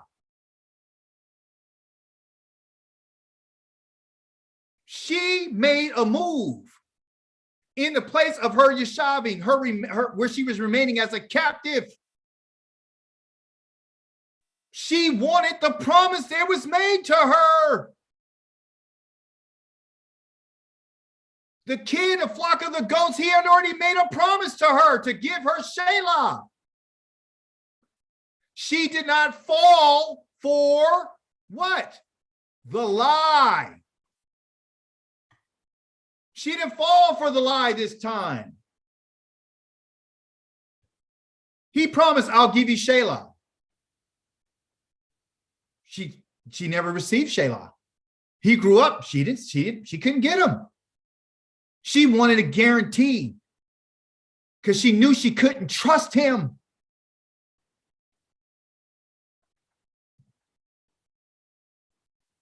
She wanted to guarantee she's smart. And what can you and I learn from this? You and I can learn a few things. You can learn that you need these 3 things. She asked for 3 things. He asked, what do you want? She asked for 3 things, not 1, not 2, 3. And I'm going to tell you what each one of those things mean. She said, I want your seal, I want your cords, and I want your staff. Why the seal? She asked for the seal because the seal was his signature. The seal was his stamp of approval. It had an image on it that represented him personally. She needed a signature. If you're going to be in any type of contract with anybody, you got any agreement with anybody, you better have a signature. She wanted his signature. She wanted the cords that was on his arm. Why? Because that was representative of that which was binding. I'm going to bind you to this now. You telling me your word is not good enough anymore. Remember, Yehuda had said, oh, I'll give you Shelah. The children of Israel said to Yahweh, whoa, we'll do everything you say we'll do. No. Yah is binding us. I want to, and guess what the chorus represented? The chorus represent a binding, right? A binding and a tying up. Okay? And it means a twisting because the cords were twisted. So what am I doing? I'm letting you know that I'm the one who is twisting with you. I'm the one that you bind, that you bound. But guess what? We're binding together now. Now we're bound. I got your signature, and also too, me and you have twisted together. This word twisting here means wrestle as well, because this is the name of Naphtali.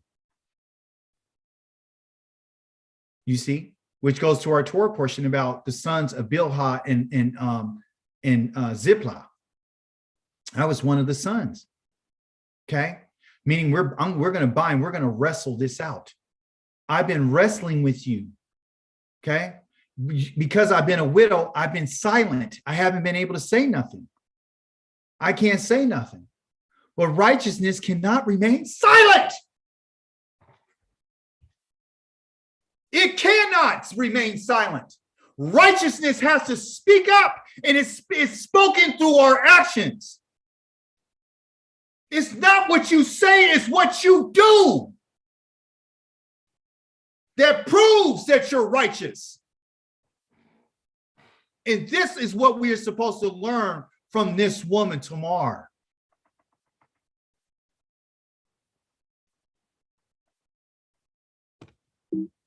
Righteousness doesn't sit on the sidelines. Righteousness gets involved. I want your staff. Why? Because your staff is an identifier for the tribe and the family from where you are, the family that you haven't allowed me to participate in. Yah has already killed 2 of this man's sons.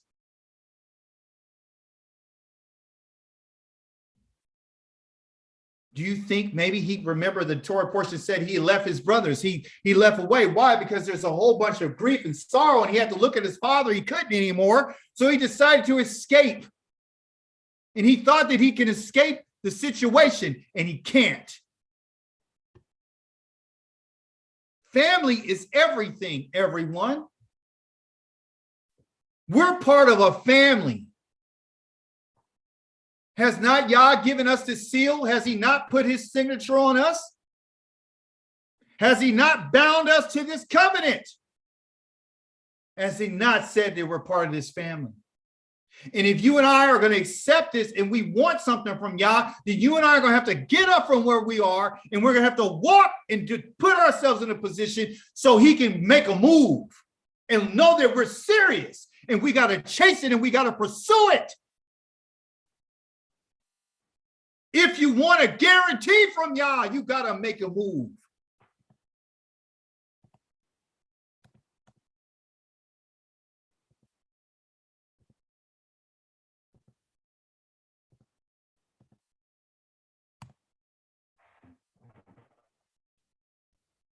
That was the idea of concealment. But there's a rescue. About 3 months later, after this happened, Yehuda was told Tamar, your daughter-in-law, has been acting like a whore. Moreover, she's pregnant as a result of her prostitution. Yehuda said, bring her out and let her be burned alive. And when she was brought out, she sent this message to her father-in-law, I'm pregnant by the man whom these things belong. Determine, recognize, I beg you, whose these are, the signet, the chorus, and the staff. Just like the sons of Israel have brought that garment to their father and said, do you recognize these? Is this your sons? She's telling him, do you recognize these? So God's trying to talk to us and saying, do you recognize? Do you recognize this? Is your eyes open? Understand your situation. The Torah talks about a daughter of a Kohanim who profanes herself by prostitution, profanes her father. She was locked into Yehuda. Even though she wasn't married to anybody else, and her two husbands had died, she wasn't free to go marry anybody else. She was bound to the covenant. Death by fire was part of the Torah. He wanted to give death by fire to her for playing a whore. And he thought she was a whore. He thought. The garments don't always tell you the truth. That's what we learned from Joseph's garment. He didn't die, but his father believed he died. She wasn't a whore, but he thought she was a whore. The garments disguise things. Yah wants us to recognize the garment. The outward person that you are pretending to be may not be truly who you are. These men on the outside, you look at them, they didn't look like a murderer and a thief and a liar, and they didn't look like somebody that had hatred in them, but they were these type of people. Recognize the garment that you're wearing on the outside. That which is on the outside have to match which is on the inside. Yaakov put on that garment of the sock of mourning because that's how he felt inside. The garment that Joseph wore before he was stripped of it was representative of who he wanted to be and what his father saw him as. This death by fire, why? Why is the death by fire by a Kohanim, and who instituted this law? The Most High. Elohim is coming, and he's not staying silent. You understand? Because he's not going to stay silent when it comes to righteousness. With a devouring fire ahead of him and a great storm raging around him, he calls to the heavens above and to the earth in order to judge his people. Gather to me, my faithful, those who made a covenant with me by sacrifice. The heavens proclaim, they call out his righteousness. For Elohim himself is judge. Listen, my people, I'm speaking Israel. I'm testifying against you. I, Elohim, your Elohim, I'm bringing judgment. For look, Yahweh will come in fire, and his chariots will be like the whirlwind, rendering his anger furiously, his rebuke with blazing fire. He's not coming to talk. He's not coming to reason. He's coming to devour. The daughter who's been an adulterer, the daughter who's turned their back and been playing the whore in their father's house. For Yahweh will judge all humanity. Yahweh will judge all humanity with fire and with the sword, and those slain by Yahweh will be many. I'm killing everybody. Raise your eyes towards the sky and look at the earth below. The skies will vanish just like Joseph's robe. Like smoke, and the earth will wear out like clothing. Those living on it will die like flies. But my salvation will be forever, and my justice will never end. Why? Because I'm a just Elohim. I'm a righteous Elohim. I'm a Elohim of judgment. What is going to be the appearance of this judgment? Listen carefully. Yahweh is the king. Let the earth rejoice and the many coasts and the islands be glad. Clouds and thick darkness surround him. Righteousness and judgment are the foundations of his throne. Fire goes out before him, setting ablaze his foes on every side. He flashes of lightning light up the world, and the earth sees it, and it trembles.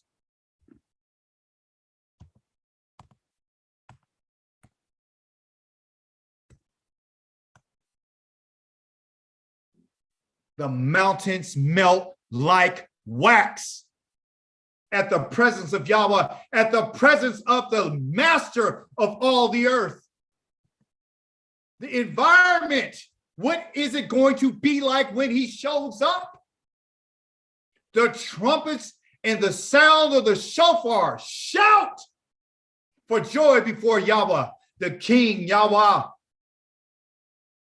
Let the sea roar and everything in it, the world and those living in it. Let the floods clap their hands and let the mountains sing together for joy before Yahweh. For he has come to judge the earth. He will judge the world rightly and the peoples fairly. There will be equity when Yahweh comes to judge the earth.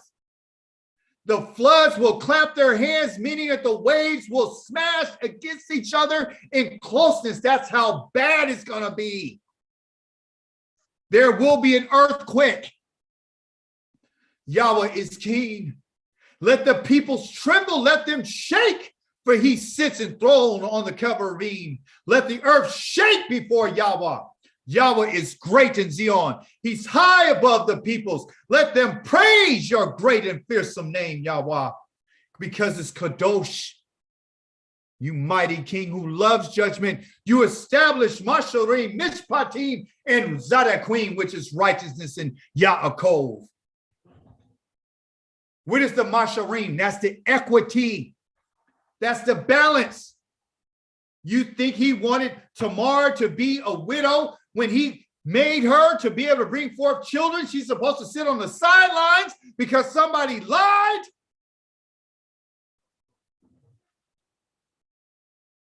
Our family has issues and problems. Yahweh will be dreadful. When he comes, the pride of man will be bowed down. The arrogance of men will be humiliated. And when that day comes, Yahweh alone will be exalted. Nobody else except for him and him alone. The idols will be completely abolished. People will enter the cracks in the rocks and the holes in the ground to escape the terror of Yahweh in his glorious majesty when he sets out to convulse the earth. Yah is going to bring it. There was this idea of accounting. When we look at the life of Yosef, every place he went, he was in charge of everything. He was an overseer. He had to oversee the goods in the household and the possessions of his master. There is going to be an accounting. I will punish, meaning pokad. I'm going to punish. I'm going to go an accounting. I'm going to muster up an account on the world. For what? For its evil. The wicked for a what? For their wonam. That's the name of the son of Yehuda. That's the root of his name, for their twistiness, for their perversion. I will put an end to the arrogance of the haughty, and I will humble the pride of the ruthless. I will make people scarcer than pure gold, more than rare than the gold of Ophir.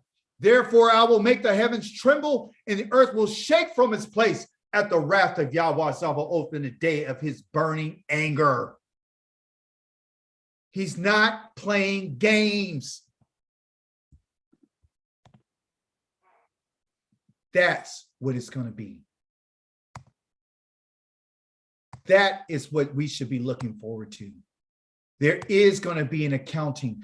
There is going to be an oversight. There is going to bringing us into judgment. If you and I played the prostitute, you think this is just for women when Yah says that my people have given themselves to other gods? You think he's going to let that go? He's not. The Kohen, if you remember what I taught you, the Kohen has to do with that which is established.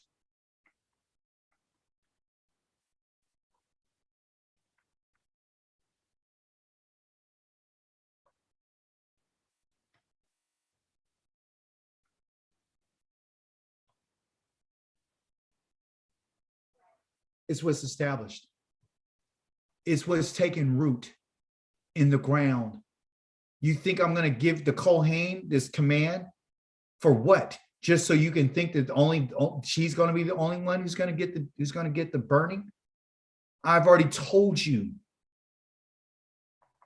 that this is established. The Kohen's life is called the Kadosh. Is it not? Are not these people called the Kadosh of Yahweh? Are they not the ones who are set apart for Yahweh? In our Torah portion, tomorrow, they went to go look for the prostitute. And guess what the prostitute was called? A Quadashah. But they didn't realize that, and they went there looking to bring this kid. He sent his friend there, and they couldn't find it.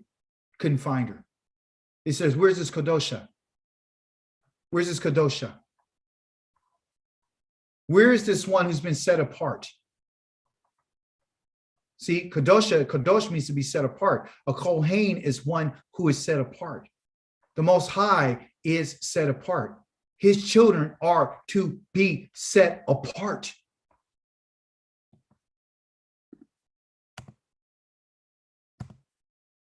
The only people that will survive this burning fire are going to be the people that Yah has spared through the Torah. They're going to drop like flies. We need to recognize something. You and I need to recognize like Yehuda recognized. He finally recognized after it was brought to his attention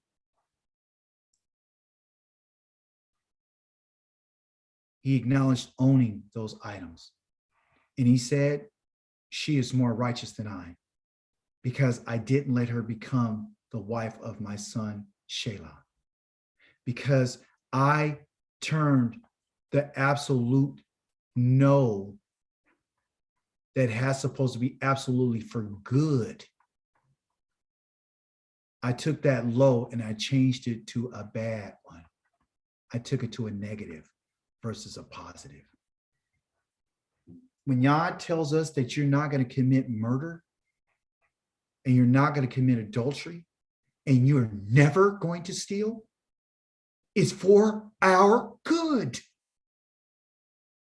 His laws are good. But we would like to take what he said and turn it to a bad law. I'm going to use that absolute when it comes to learning. Oh, no, I'm good. I'm going to use that absolute. I'm not going to change my ways. Never. I'm always going to be the same. You understand? But it always goes back to our choice.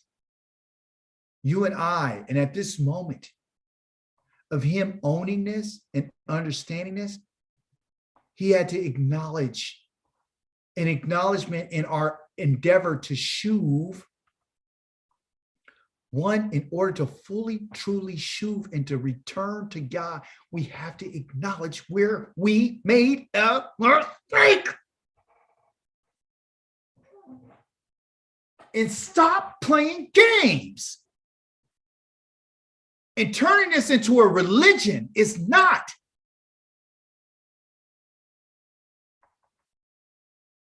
Acknowledge that you have faults. Acknowledge that you've made mistakes. Acknowledge that you're not perfect.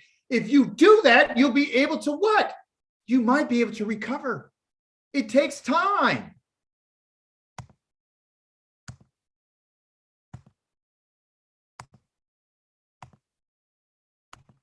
Why are you fired up, Dawid?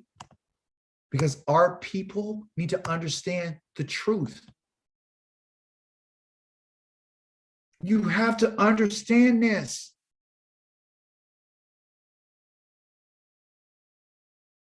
I'm going to ask you for a few more of your moments today.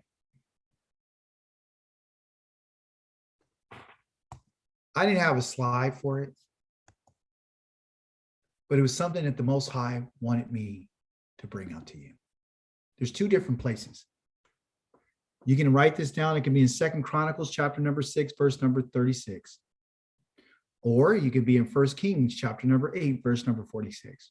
They say exactly the same thing. Okay.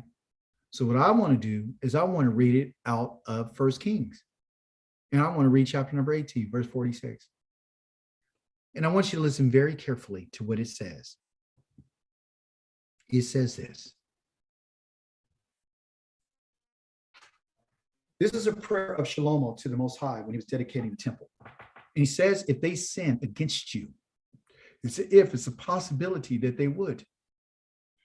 Because for there is no one who doesn't sin. So when the New Testament says that they're all sinners, right? That's not something we don't already know. You already know this, okay? So that's not something new. It's not a new discovery. It's what it is. It's always been the case, okay? But there's a solution for this problem. And you are angry with them and hand them over to the enemy, which he has done, so that they carry them off what? Captive. That is your word for shuvah. Okay? That's the shin in the bet. To the land of their enemy, not your friends, whether far away or nearby. Doesn't matter. 100 miles, 1,000, 2,000. Doesn't matter. Doesn't matter where they are. Then, if, it's always a possibility, they come to their senses in the land where they have been carried away, what? Captive. Turn back. That word right there is shuv. Look at all these different places that have this as the shin in it in the bet. Look, right there, right here, right here. You see? Right here, you see? It's all over the place. Right here, see? You see? It's all there. It's all there. If they come to their senses, they start thinking in the land where they have been carried away captive, which you and I are still in, and turn back, shuv, make an adjustment, and make their plea to you in the land of those who carried them off captive. So they're going to make their plea while they're in the lands of their enemies, and this is what you and I need to say. We sinned, we acted wrongly. We behaved wickedly. That's all you need to say. You talking about a sinner's prayer? There's your sinner's prayer. For you New Testament people who are watching live, this is your prayer. We sinned, we acted wrongly, and we behaved wickedly. Okay? But you can only say this is when you come to your senses, in your mind. When you're ready to turn your brain back to Yah. And turning your brain back to Yah means that you're willing to turn to your mind so you can start to learn his ways. You're not going to come to him with I sinned, we acted wrongly, we behaved with empty words when you have nothing to support what you're saying. The only way that you'll know that you sinned and acted wrongly and behaved wickedly is by you turning your mind to learn his ways. If, because it's a possibility in verse number 48, if in the land of their enemies who carried them off captive, they shuv to you with kol, all of their mind, That all right there is called, and called means upon with the staff, meaning that you have now been ready to be tamed. Because that's what a shepherd does. He tames the sheep and the oxen, and he leads them, and he pokes them, and he prods them, and he provokes them. He protects them, he disciplines them with this staff. And all their heart and being, your soul, all your desires, your appetites, your lust, everything, and pray towards their own land, which is in the east. You know it is, which you have, which you gave to their ancestors, toward the city you chose, the Bakar, towards the house that you built for your name. Yah has built a house for his name. Do you see? So the idea of turning back to Yah, this toward right here is a lamed, right? Right? Toward, but guess what? Remember we talked about you have to press towards what? Your house where you came from. That's what you're doing. You're pressing towards Yahweh's house. Okay? You said, well, his house is destroyed. It's not built. The city is there. The land is there. That's why he says towards their own land. So if it's their own land, it's the promise that you gave them. So toward, you point towards, and you're pressing towards, and you're praying towards, and you're turning your mind towards, and you're turning your desires towards everything that's back in the east where you came from. Okay? You're turning back to the promise. You're not in some abstract. He didn't tell you to turn your mind towards the heavens. He didn't tell you to look in the sky and ask for heaven.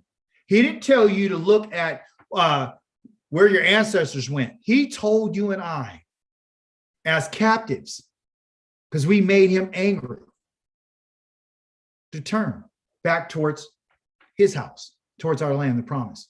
Then 49, in the Shamayim where you shave, Yashav. Listen to this. This is where he, Yashav. Yah has a place where he dwells, and he dwells in the heavens. That's where he remains. That's where he lives. That's where he sits upon his throne. You see, high and lifted up. We ask that you would hear their prayer and plea, and uphold, and raise up their cause, and forgive your people. I don't need a man to die for me. I need to open my mouth and tell Yah how I feel and what I know I've done. I got to open my ears and start listening to what he said. I got to open my eyes and read what he said to read, so I can have something to pray about. Forgive your people. Send that what we have done away from your people. Shalak your people, for we have sinned against you. Forgive their awon, their transgressions, their twistedness, their perversions, things that they've been taught by other people, which they have committed against you. And give them compassion, because that's who you are, in the sight of their captors, the people who still hold you in their possession, so that they will show compassion toward them, like Egypt did for the children of Israel. For they are your people. Oh, you better hear what he said. We're the Amika. They are your inheritance. We're the Nakala, who you brought out of the land of Mitzrayim, out of the flames of the iron furnace. You need to hear what he's saying. You need to hear what he's saying today. That's why it's important for us to shuv.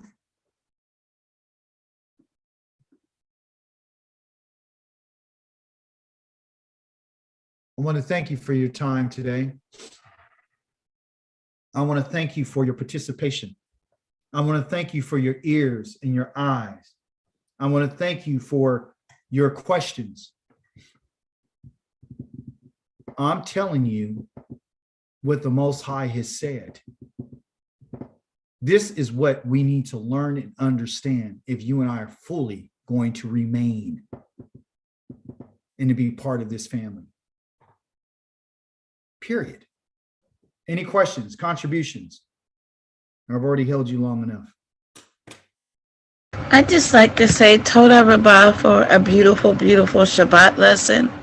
And I was so happy that you read that part in Kings by Solomon, King Solomon at the end, because we turn back to the Most High, because his mercy is great. And sometimes, especially listening to young people speak, I think that they forget that, and a lot of us have returned with all of our heart and all of our soul, and we have to come to the point where we have to trust in him and trust that his mercy is going to overtake us the same way that his curses and negative promises did, and that he is going to give us rest from our sorrows and vengeance upon our enemies, as he says in Deuteronomy 32,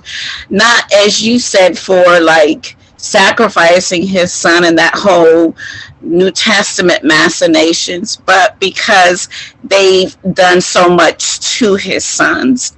And so the Most High is going to give us rest from our sorrows and our woes, because we really have been through so much. And I think it's something that, our people, well, I know that the more that I come into Torah, or Torah opens up and seeps into my heart, is something that I understand. And that is the mercy of the Holy One. And it comforts me to my bone. And so, hallelujah for his mercy. All my hope is in his mercy. Hallelujah. Hallelujah. Thank you for the contribution. Sonia. Oh, Shabbat Shalom, everyone. I really could, I guess I gravitated to Yosef since I was 10 years old.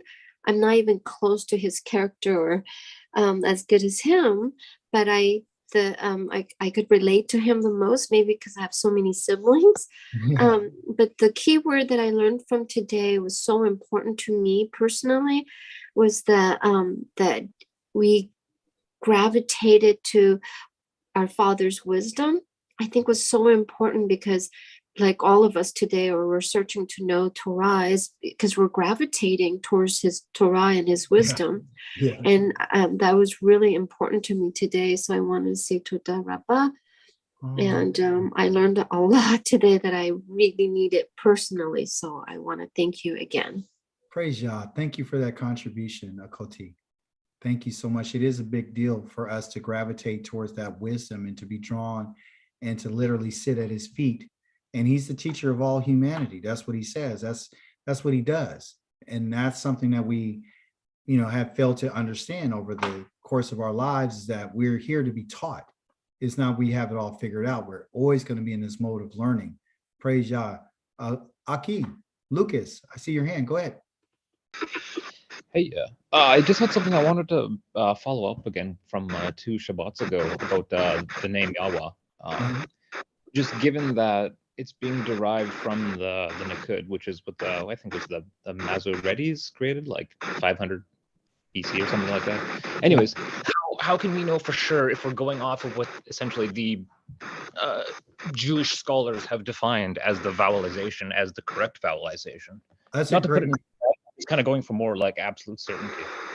Okay, that's a great question, Lucas. I'll be honest with you. In my scholarship, we do understand that there's different pronunciations. Like some people would take that vowel that they have and said, okay, well, we know for sure that that the letters that are being used can also, without the vowel points, right? So just say we just have the sounds, right? Just say we have the sound, and it's that's a great question. We have the sounds, and I'll bring it up here for us right quick. Excellent question again. All right, so we know for sure, okay, without any nakud, without any diacritical points, which they would call the, you know, the little dots and these things right here, all these things were put in by, you know, Jewish scholars that said, hey, we want to make sure that we don't lose the sounds of these in particular vowels that we have, because they're vowel points, right? So they're supposed to be pointing to vowels. But we also understand that the letters themselves can either, some of these letters can be vowels as well. So you have an aleph, which can be used as a vowel, the actual letter itself. You got the hey that could be used as a vowel, okay? You got the wa that could be used as a vowel, and you got the yod that could be used as a vowel. So these four letters right here are in Hebrew, though they're called vowels, okay? So this is without any nakud, right? Any type of vowel points. So with that being said, I'll give you an example. When you have the word, and I'll show you the other one, Torah. When you have the word Torah, and it's T-O, and this is the transliteration, right? So, okay. So we would say, well, that's the T right here. This is the O right here. There's a little Y right here, right? And then here's the resh right here. And then they have this vowel right here, and then they have the H. And so we would think that that H on the end is a consonant, but it's not. The H on the end of the word Torah is actually, this is a vowel. This is what this is. This H on here is not a consonant. It is a vowel, okay?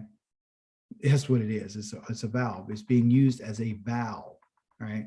So going to our example of the creator's name, which is the yod. I don't like that yod. The yod, the hey, the wa, and the hey, right? So we have those, right? And in this name, okay, there's a root, and the root is the two hays that are together. That's the actual name, the root, okay?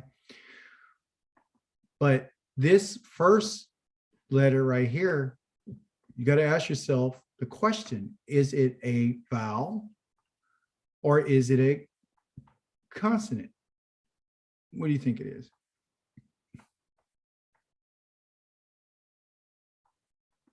Is it a vowel or is it a consonant? It should be a vowel. No, it's actually a consonant, okay? So it's a consonant, okay? So it's a consonant, is operating as a Y, okay? So it's not, it either could be a Y or it can be an I sound for a verb, for a vowel, okay? So you can operate that way. Now, the next letter is a hey. Question would be, is it a vowel or is it a consonant? Well, we know that it is a consonant, okay? So it's a consonant there. This right here, you ask yourself the question, is it a vowel or is it a consonant?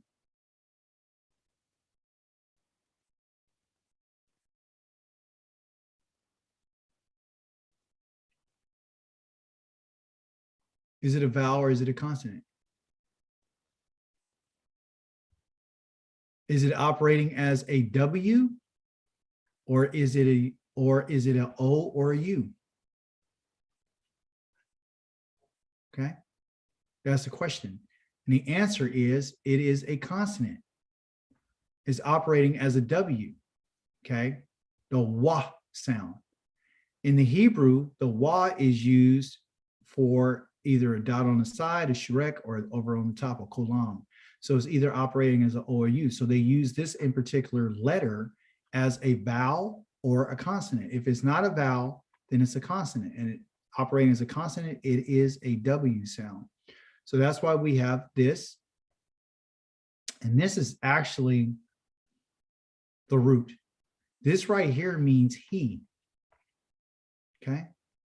That's what that yod means, he. And then haya. And haya means what? Or hawa. What does it mean? Hawa. Hawa means to exist. Means to exist. I hope I'm spelling that right. I didn't think I spelled it right. That's what it means. Okay. So it's not operating as a vowel, it's operating as a wa.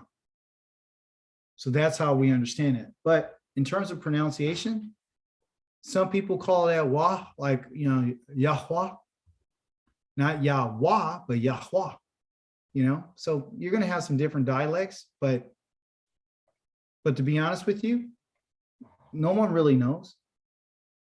Not 100% certainty. The actual correct pronunciation of his name has been lost. No one knows. Some people call him Yehovah, some people call him Yahuwah, some people call him Yahweh, some people call him Yahweh. It depends.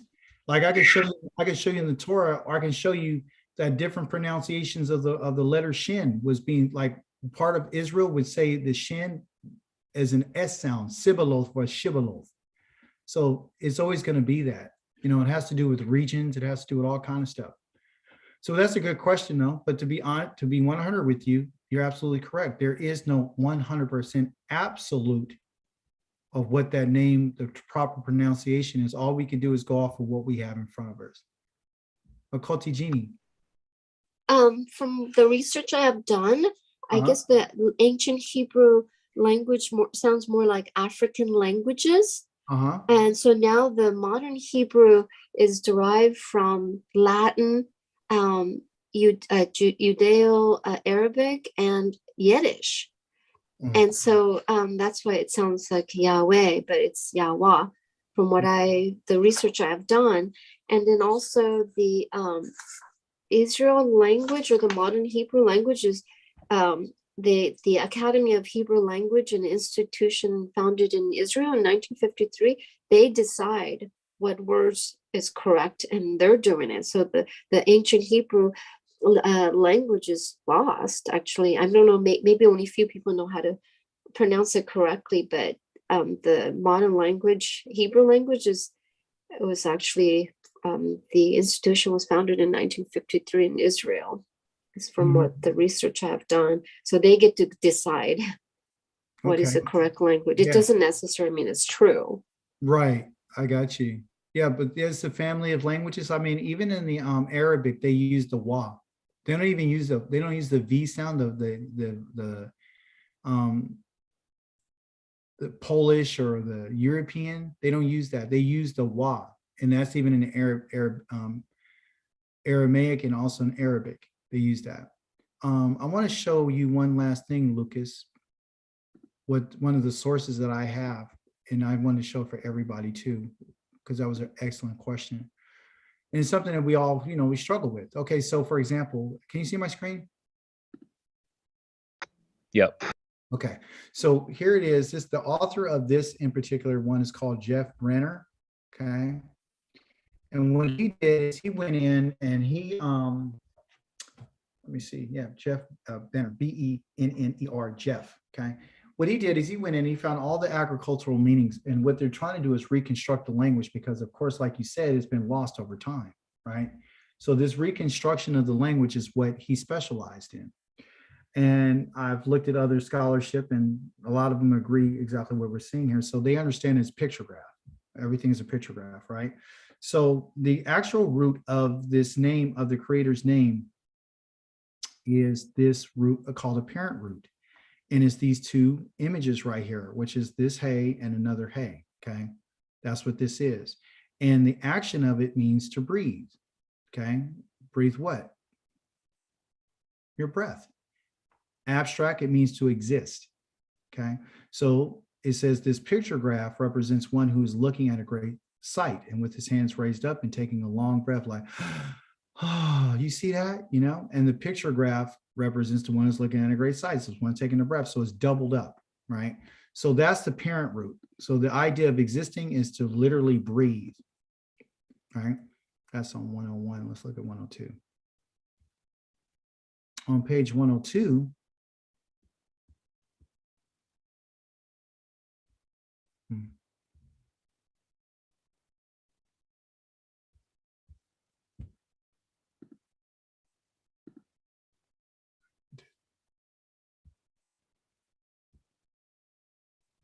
C102, here you go.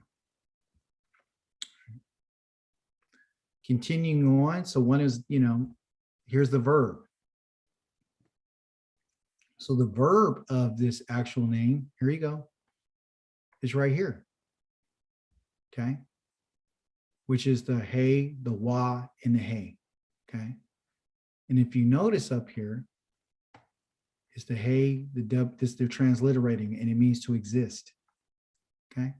So what do?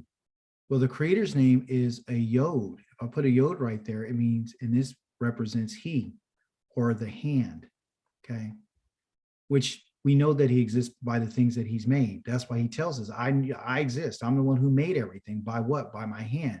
So the yod in Hebrew has to do with the hand that moves, right? The hand that exists. So to exist or to have breath. And we know this is true because Yah says that he breathed on us and he breathed life into us, and therefore we exist.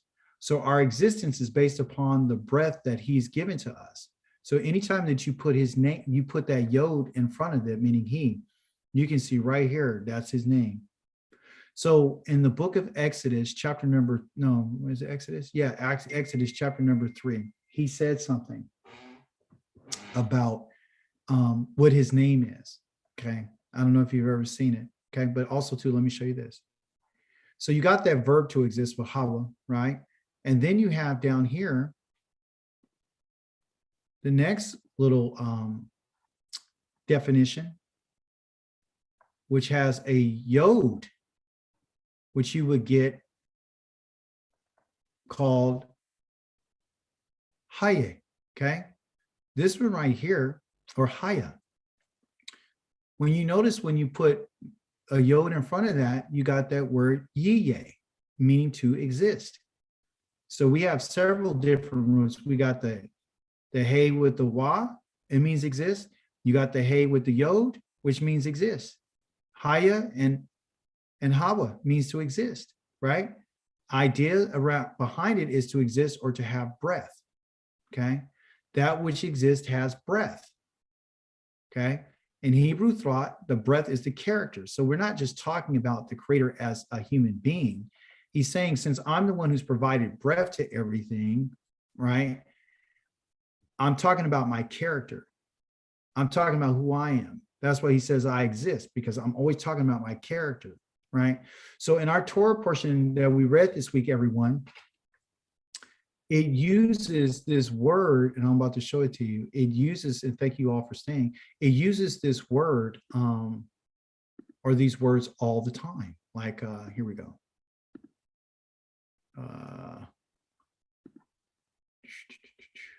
It was in Genesis chapter number 37. Let's see. 30. Just say 39. All right. Okay. Okay, here you go. So it's found is 1961. And what is it? It's a yod, a hey, and another one, okay? Which they're breaking this word down, which is, they call it wahi. And wahi in 1961, it means to exist, okay? Here it is. It means to be. Let me press it right quick for us. Okay, here you go.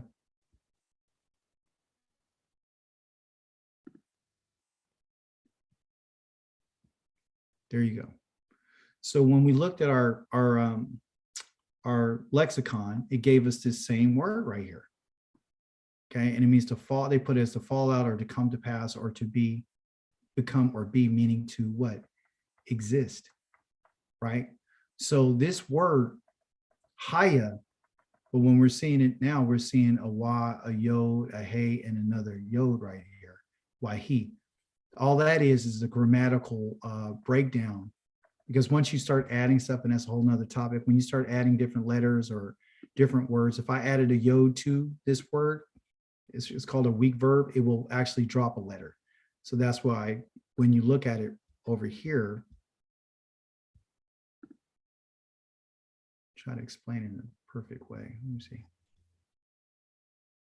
Come on, don't do this to me.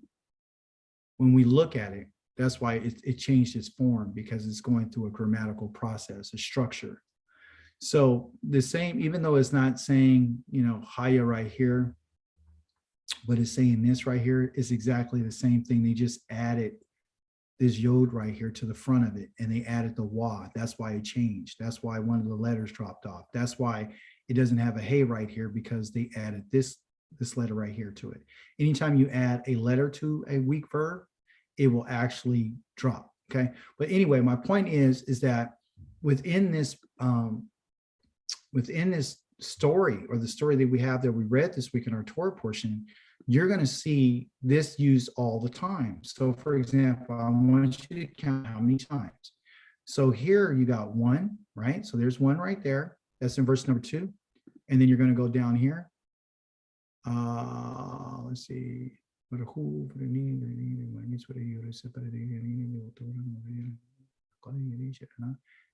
5, that's the second one. See it? Verse 5, it says right there, Wahi, again, okay? And we got that. And then you see Yahweh's name, meaning Yahweh exists. And then you see in verse number right here again, the Wahi, okay? But also too, you see right here that this has the same meaning, okay? It has the same identical root meaning, okay? So one is his name that's been given to him, but it's about his character, okay? So so far we got 3 of these Wahis. And then right here in number here, we got another Wahi. So here's the number 4, right here. That's the 4th one, okay? And then, so that's 4. Well, Dawi, why are you showing me all this? Because I want to show you something. Number 7, we got 5. Showing you guys how I study. Number 5 right here. That's the 5th time that it's mentioned, okay? And we're only on verse number 7. So out of 7 verses, it's mentioned 5 times, okay? Then we keep going. And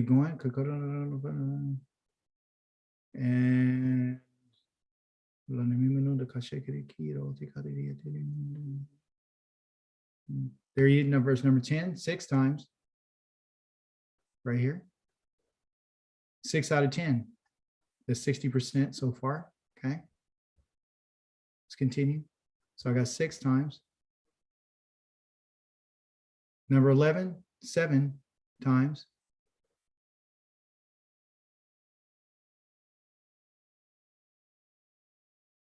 $13, 8 times. See 13, 8 times. And this is what study has to do. 15, 9 times. See, verse 15 is right there again. Wahi. That's 9 times.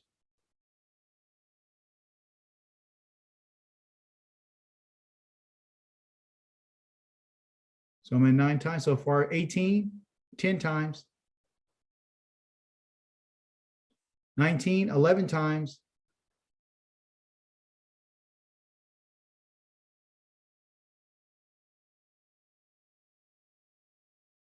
Right there in verse 20, 20 times. I mean, 13 times. Or no, am I at 12? I'm at 12. I'm sorry, 12. 21, 13. Right there, verse 21 is right there again, 13.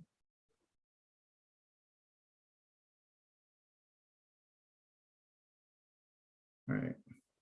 Okay, so look, I've done it 13 times. So what's my point? Oh yeah, perfect. What's my point? What's the point of that existing like that? Why does it keep saying that? Because in Genesis chapter number 1, you have this idea again of hayatha, right here. Verse number 2, second word, waharetz, wahayatha. That means to exist. It's the haya again, okay?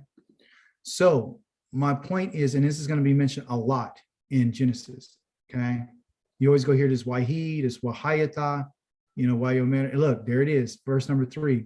In yiye, yahi, it's right there, and it existed light.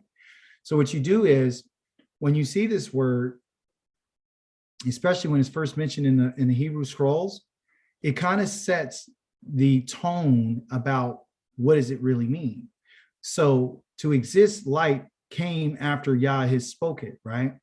So anything that is in a wahi or a haya or a yiye, okay, any of these types of setups, basically what it's saying is it exists because of the breath of the creator. So when we were reading our Torah portion this week, you should understand that everything that's in existence is because of the creator, because that's what's in his name. His name is the Yohe, the Wahe, which this has to do with existence. He exists. And if he doesn't exist, nothing else would exist. So everything that happened in Joseph's life is that it came to pass and it came to pass and it existed this and it existed that is because it's dealing with the creator who had allowed to exist. He's the one who caused it to happen, you see. So that's the beauty of his name. It's not just his name, it's his character. So from a Hebraic standpoint, Lucas, we don't look at just the pronoun of, well, this is his proper name, right? This is his name. We look at the function and we look at the essence and the character of his name, because that's what Hebrew means. I mean, Hebrew names mean, they mean your character. So that's what it was. So when I look at existence and I see that word, I see the character of it. When I read somebody's name, I'm looking at their character. Okay. And anytime it says it's something like it means that it existed. So the creator tells the children of Israel that his name, okay, they said, well, asked him in Exodus, like, what is your name? What is your name and how are we to know this, right? What am I supposed to tell him? In Exodus chapter number 3, verse number 14 and 15, it says this. I'll bring it to you in Hebrew so I can better understand it. So in verse number, okay. He brought you when I brought you out of Egypt. Okay, he says this, and reading from right to left, he said, and he, that's that yod right there. Yod right here means he, and not and said is talking about he. Who said? He. The yod is he, and which is that wa. Yod is he, and then the root is amar. The three-letter child root is amar. Okay, the parent is mar, but the child is amar. Said. Okay. He said Moshe, that's the he who's talking to, directing that words towards the Ha Elohim.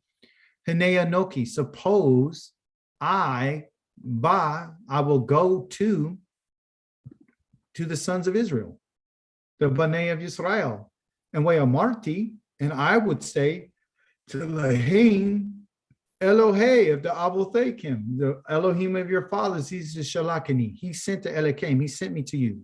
Wa Amoru, and they say to me, the Ma Shemo, what's his name? See, Ma means what? Interrogative, doesn't use a question mark. Ma Shemo, what is his name? And then he asked the question, Ma Amor, what should I say to Elohim? Verse number 14. And Wa, he said, who's the he here? Elohim said to who? Moshe. He's directing his words to him. And he says, because he asked him, what should I tell him your name is? So a lot of people get caught up on this because he tells him that his name is Eye. That's how you would say that. Okay, I'm gonna make it a little bit bigger. That's why I love your question, because we can really dig in and see. And I don't mind at all. Here you go. He says, what is his name? Moshe. He said, Eye. Eye. Okay. So when you look at Eye, right, and it's root number 1961 again, and we know 1961 is Haya. We know that. And we can see that with the Hey right here, the Yod right here, and the Hey right here, right here. That Aleph on the front of it means I. Okay. And it's not I am. This is a mistranslation. This is Christology. They're trying to make it I am so it can match with John chapter number 8. It actually, from Hebraically, it means I will. Okay, W-I-L-L, meaning I will, meaning that is my desire. I is the Aleph, okay, because that is a prefix that's added to it. And because this Aleph is added to this root of Haya, is added to the root, and the root, of course, is Haya. Okay, Haya means to exist. The Aleph here means I will. Okay, so what he's saying is I will exist. Okay, now, before we go any further, you hear people talking about, well, his name is Ahaya. His name is Eye Asher Aye. Because that's what Moses asked him, what's your name? And he said, Eye Asher Aye. Okay. But what they fail to realize is that his name is not a verb. Eye is a verb. The verb is to exist. The part of his name is existence. So he says, I will exist. Okay. I will exist. Meaning, like, if anything, I could cause anything to exist. Okay. So my name is not Eye. That's the function of my name. The function of my name is Haya. Okay. Verb. Okay. And this relative pronoun right here, meaning I'm going to tell you about who I'm talking about. I'm talking about I am the one who exists. Okay. I am the one, I will exist to whoever I will exist. That's what he's saying. Relative pronoun. The who there is talking about this verb. Who is it of the verb? I am the one that I'm making reference to because I will exist. And that's a verb. Because you know a verb is not a noun. And a verb is not a personal noun, you know, giving someone a name. Okay, so a verb is not a name, it's a function. So I'm functioning as the existing one. I will exist. And I'm the one who will exist. I'm the one who will. Okay. Not only did he follow up with Eye Asher Aye, which people misunderstand, but then he follows and says this. He's not done. He just told them the function of his name. Then he says, Wayomer, he says, and he said, Kotomar, go say. Go say to the sons of Israel, Eye Shalakani, Eye sent me. I will sent me. I will exist, sent me. Then he says in 15, Wayomer, meaning, and he said, and who's the he here? The he that is represented by the Yod is pointing again, moreover, again, let it be repeated, Elohim to El Moshe. I'm talking to Moshe again. Thus, you shall also say, he tell him, I don't want you just to say that Eye exists. I want you to also say to the sons of Israel, my name. I want you to say Yahweh. Oh, let me see. I want you to say this. I want you to tell them, oh, I can't mess up. I want you to tell them that he exists. Now I gave him my personal name. I didn't give them the verb of my name. I didn't give them the function. Now I'm going to let them know that when you hear this name, right, which is different from the Eye, is different from the Aleph and the Hey, and then the Yod and the Hey. But see, these two go together. Remember I showed you in the lexicon how those two shared the same root, how the Hawa, this one, and the Haya share the same root. They both mean the same thing. This one right here means the verb, okay? This one right here is the noun of existence.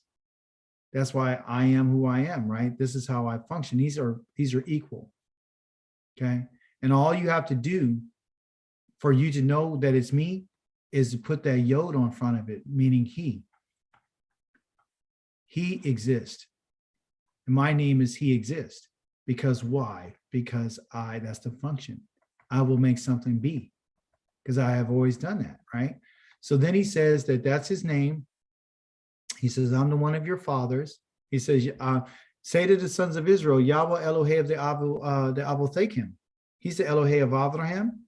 He's the Welohe, the Elohe of Yitzchak, and the Welohe of Yaakov. He the Shalakni, okay? Shalakani. He's Shalakani the Elohim. He sent me to you. This, you see the Zeh right here at the end, pointing directly to it.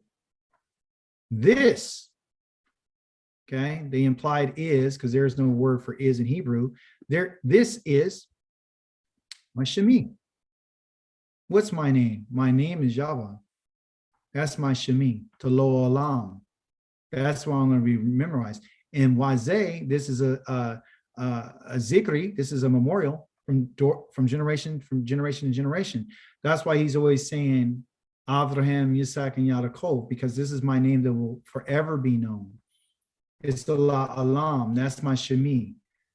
That's my name. That's the noun of my name. The function of my name that exists, you see.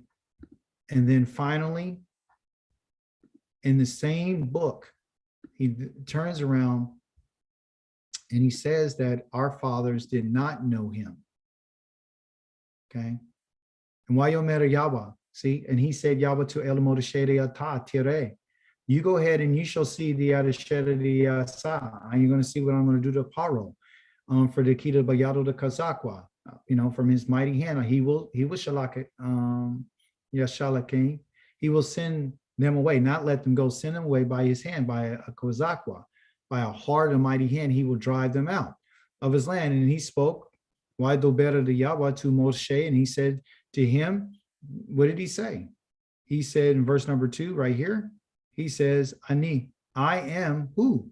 I'm Yahweh, right? Wa'era, and I, that I right there is an aleph, the right, they dropped off the yod in front, because anytime you add a letter to a weak verb, it drops off. Okay.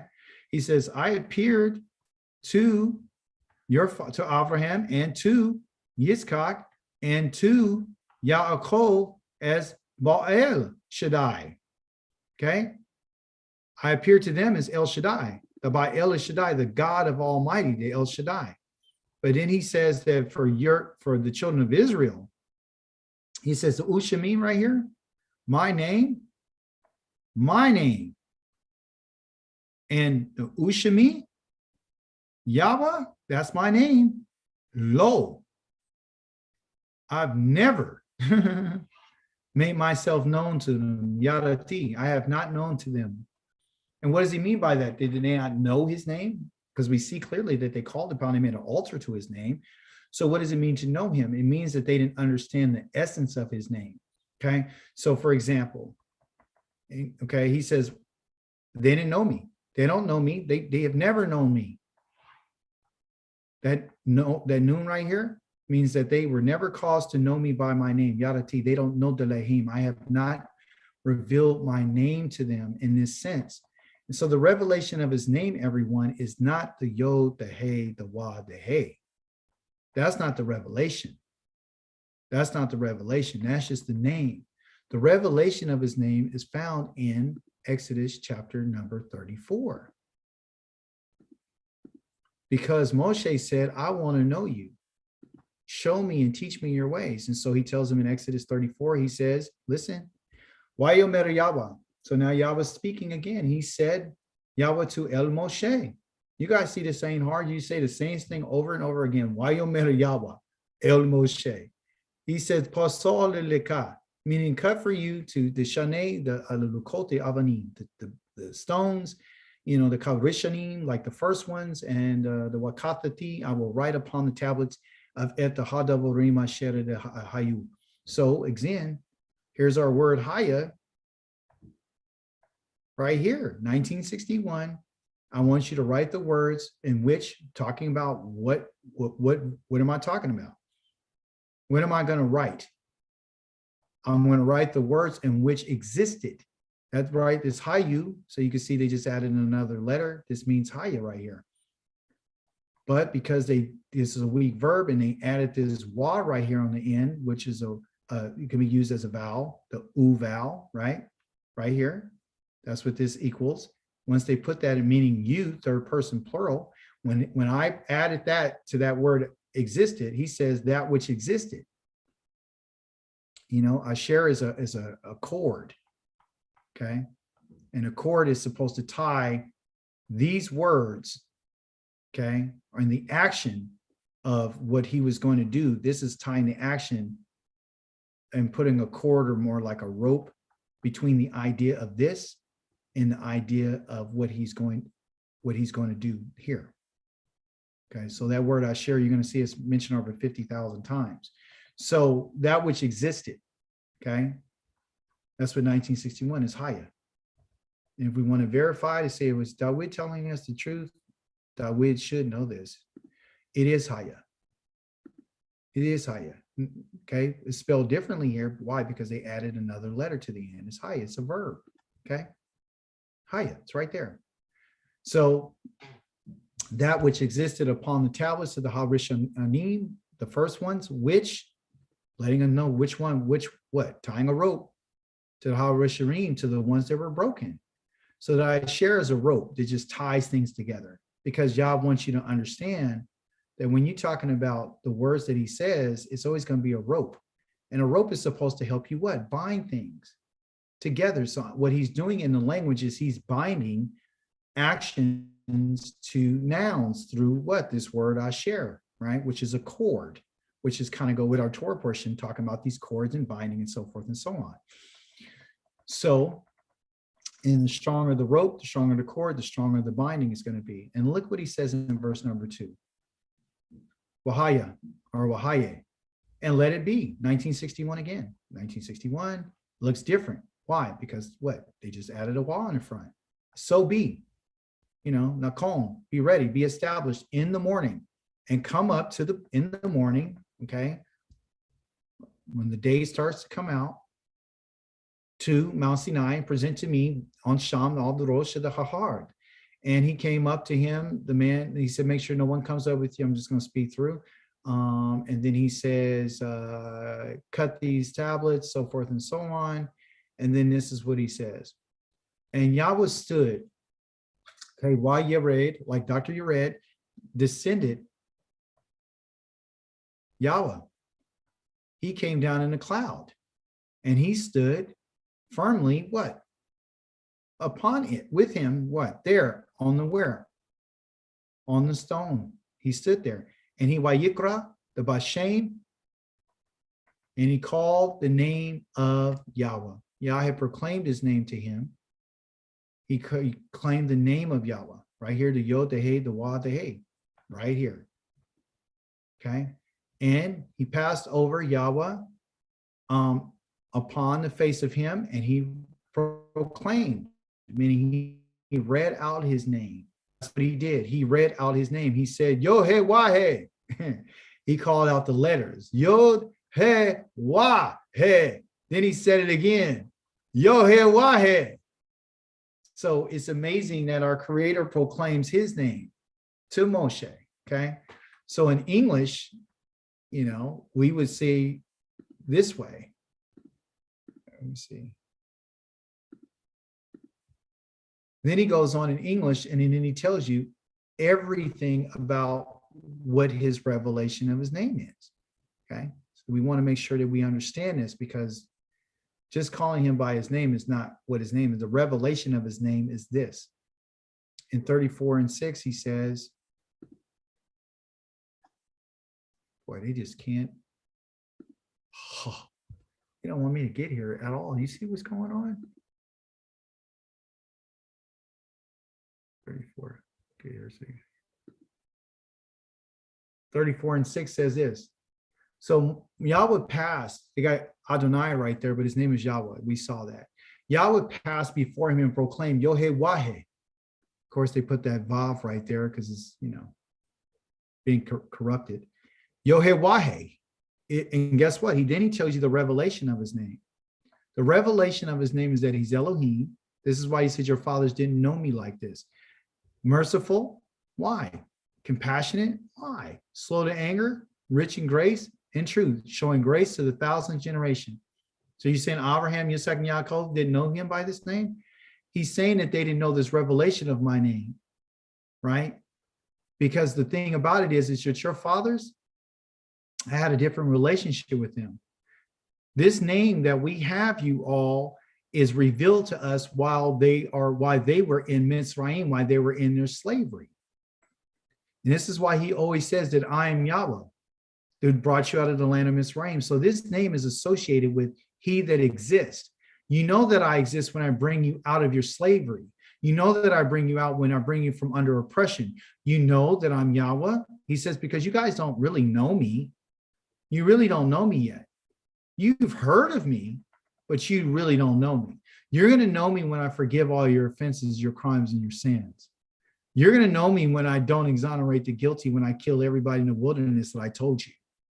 You're going to know me, okay, when I deliver you, when I show you the mercy and I show you the compassion. Right now, you haven't seen my mercy and compassion fully. You got a little glimpse, but you really don't know me. You're going to see my richness and grace and truth when I what? When I show you grace. Because you're part of this 1,000th generation. I haven't forgotten about you, okay? And so that's when you're going to know me. Because that's what his deal was. He wanted to know the Most High in that way. He knew his name, but he's like, reveal yourself to me. So he revealed himself to him, and that's the revelation. All right. So that's what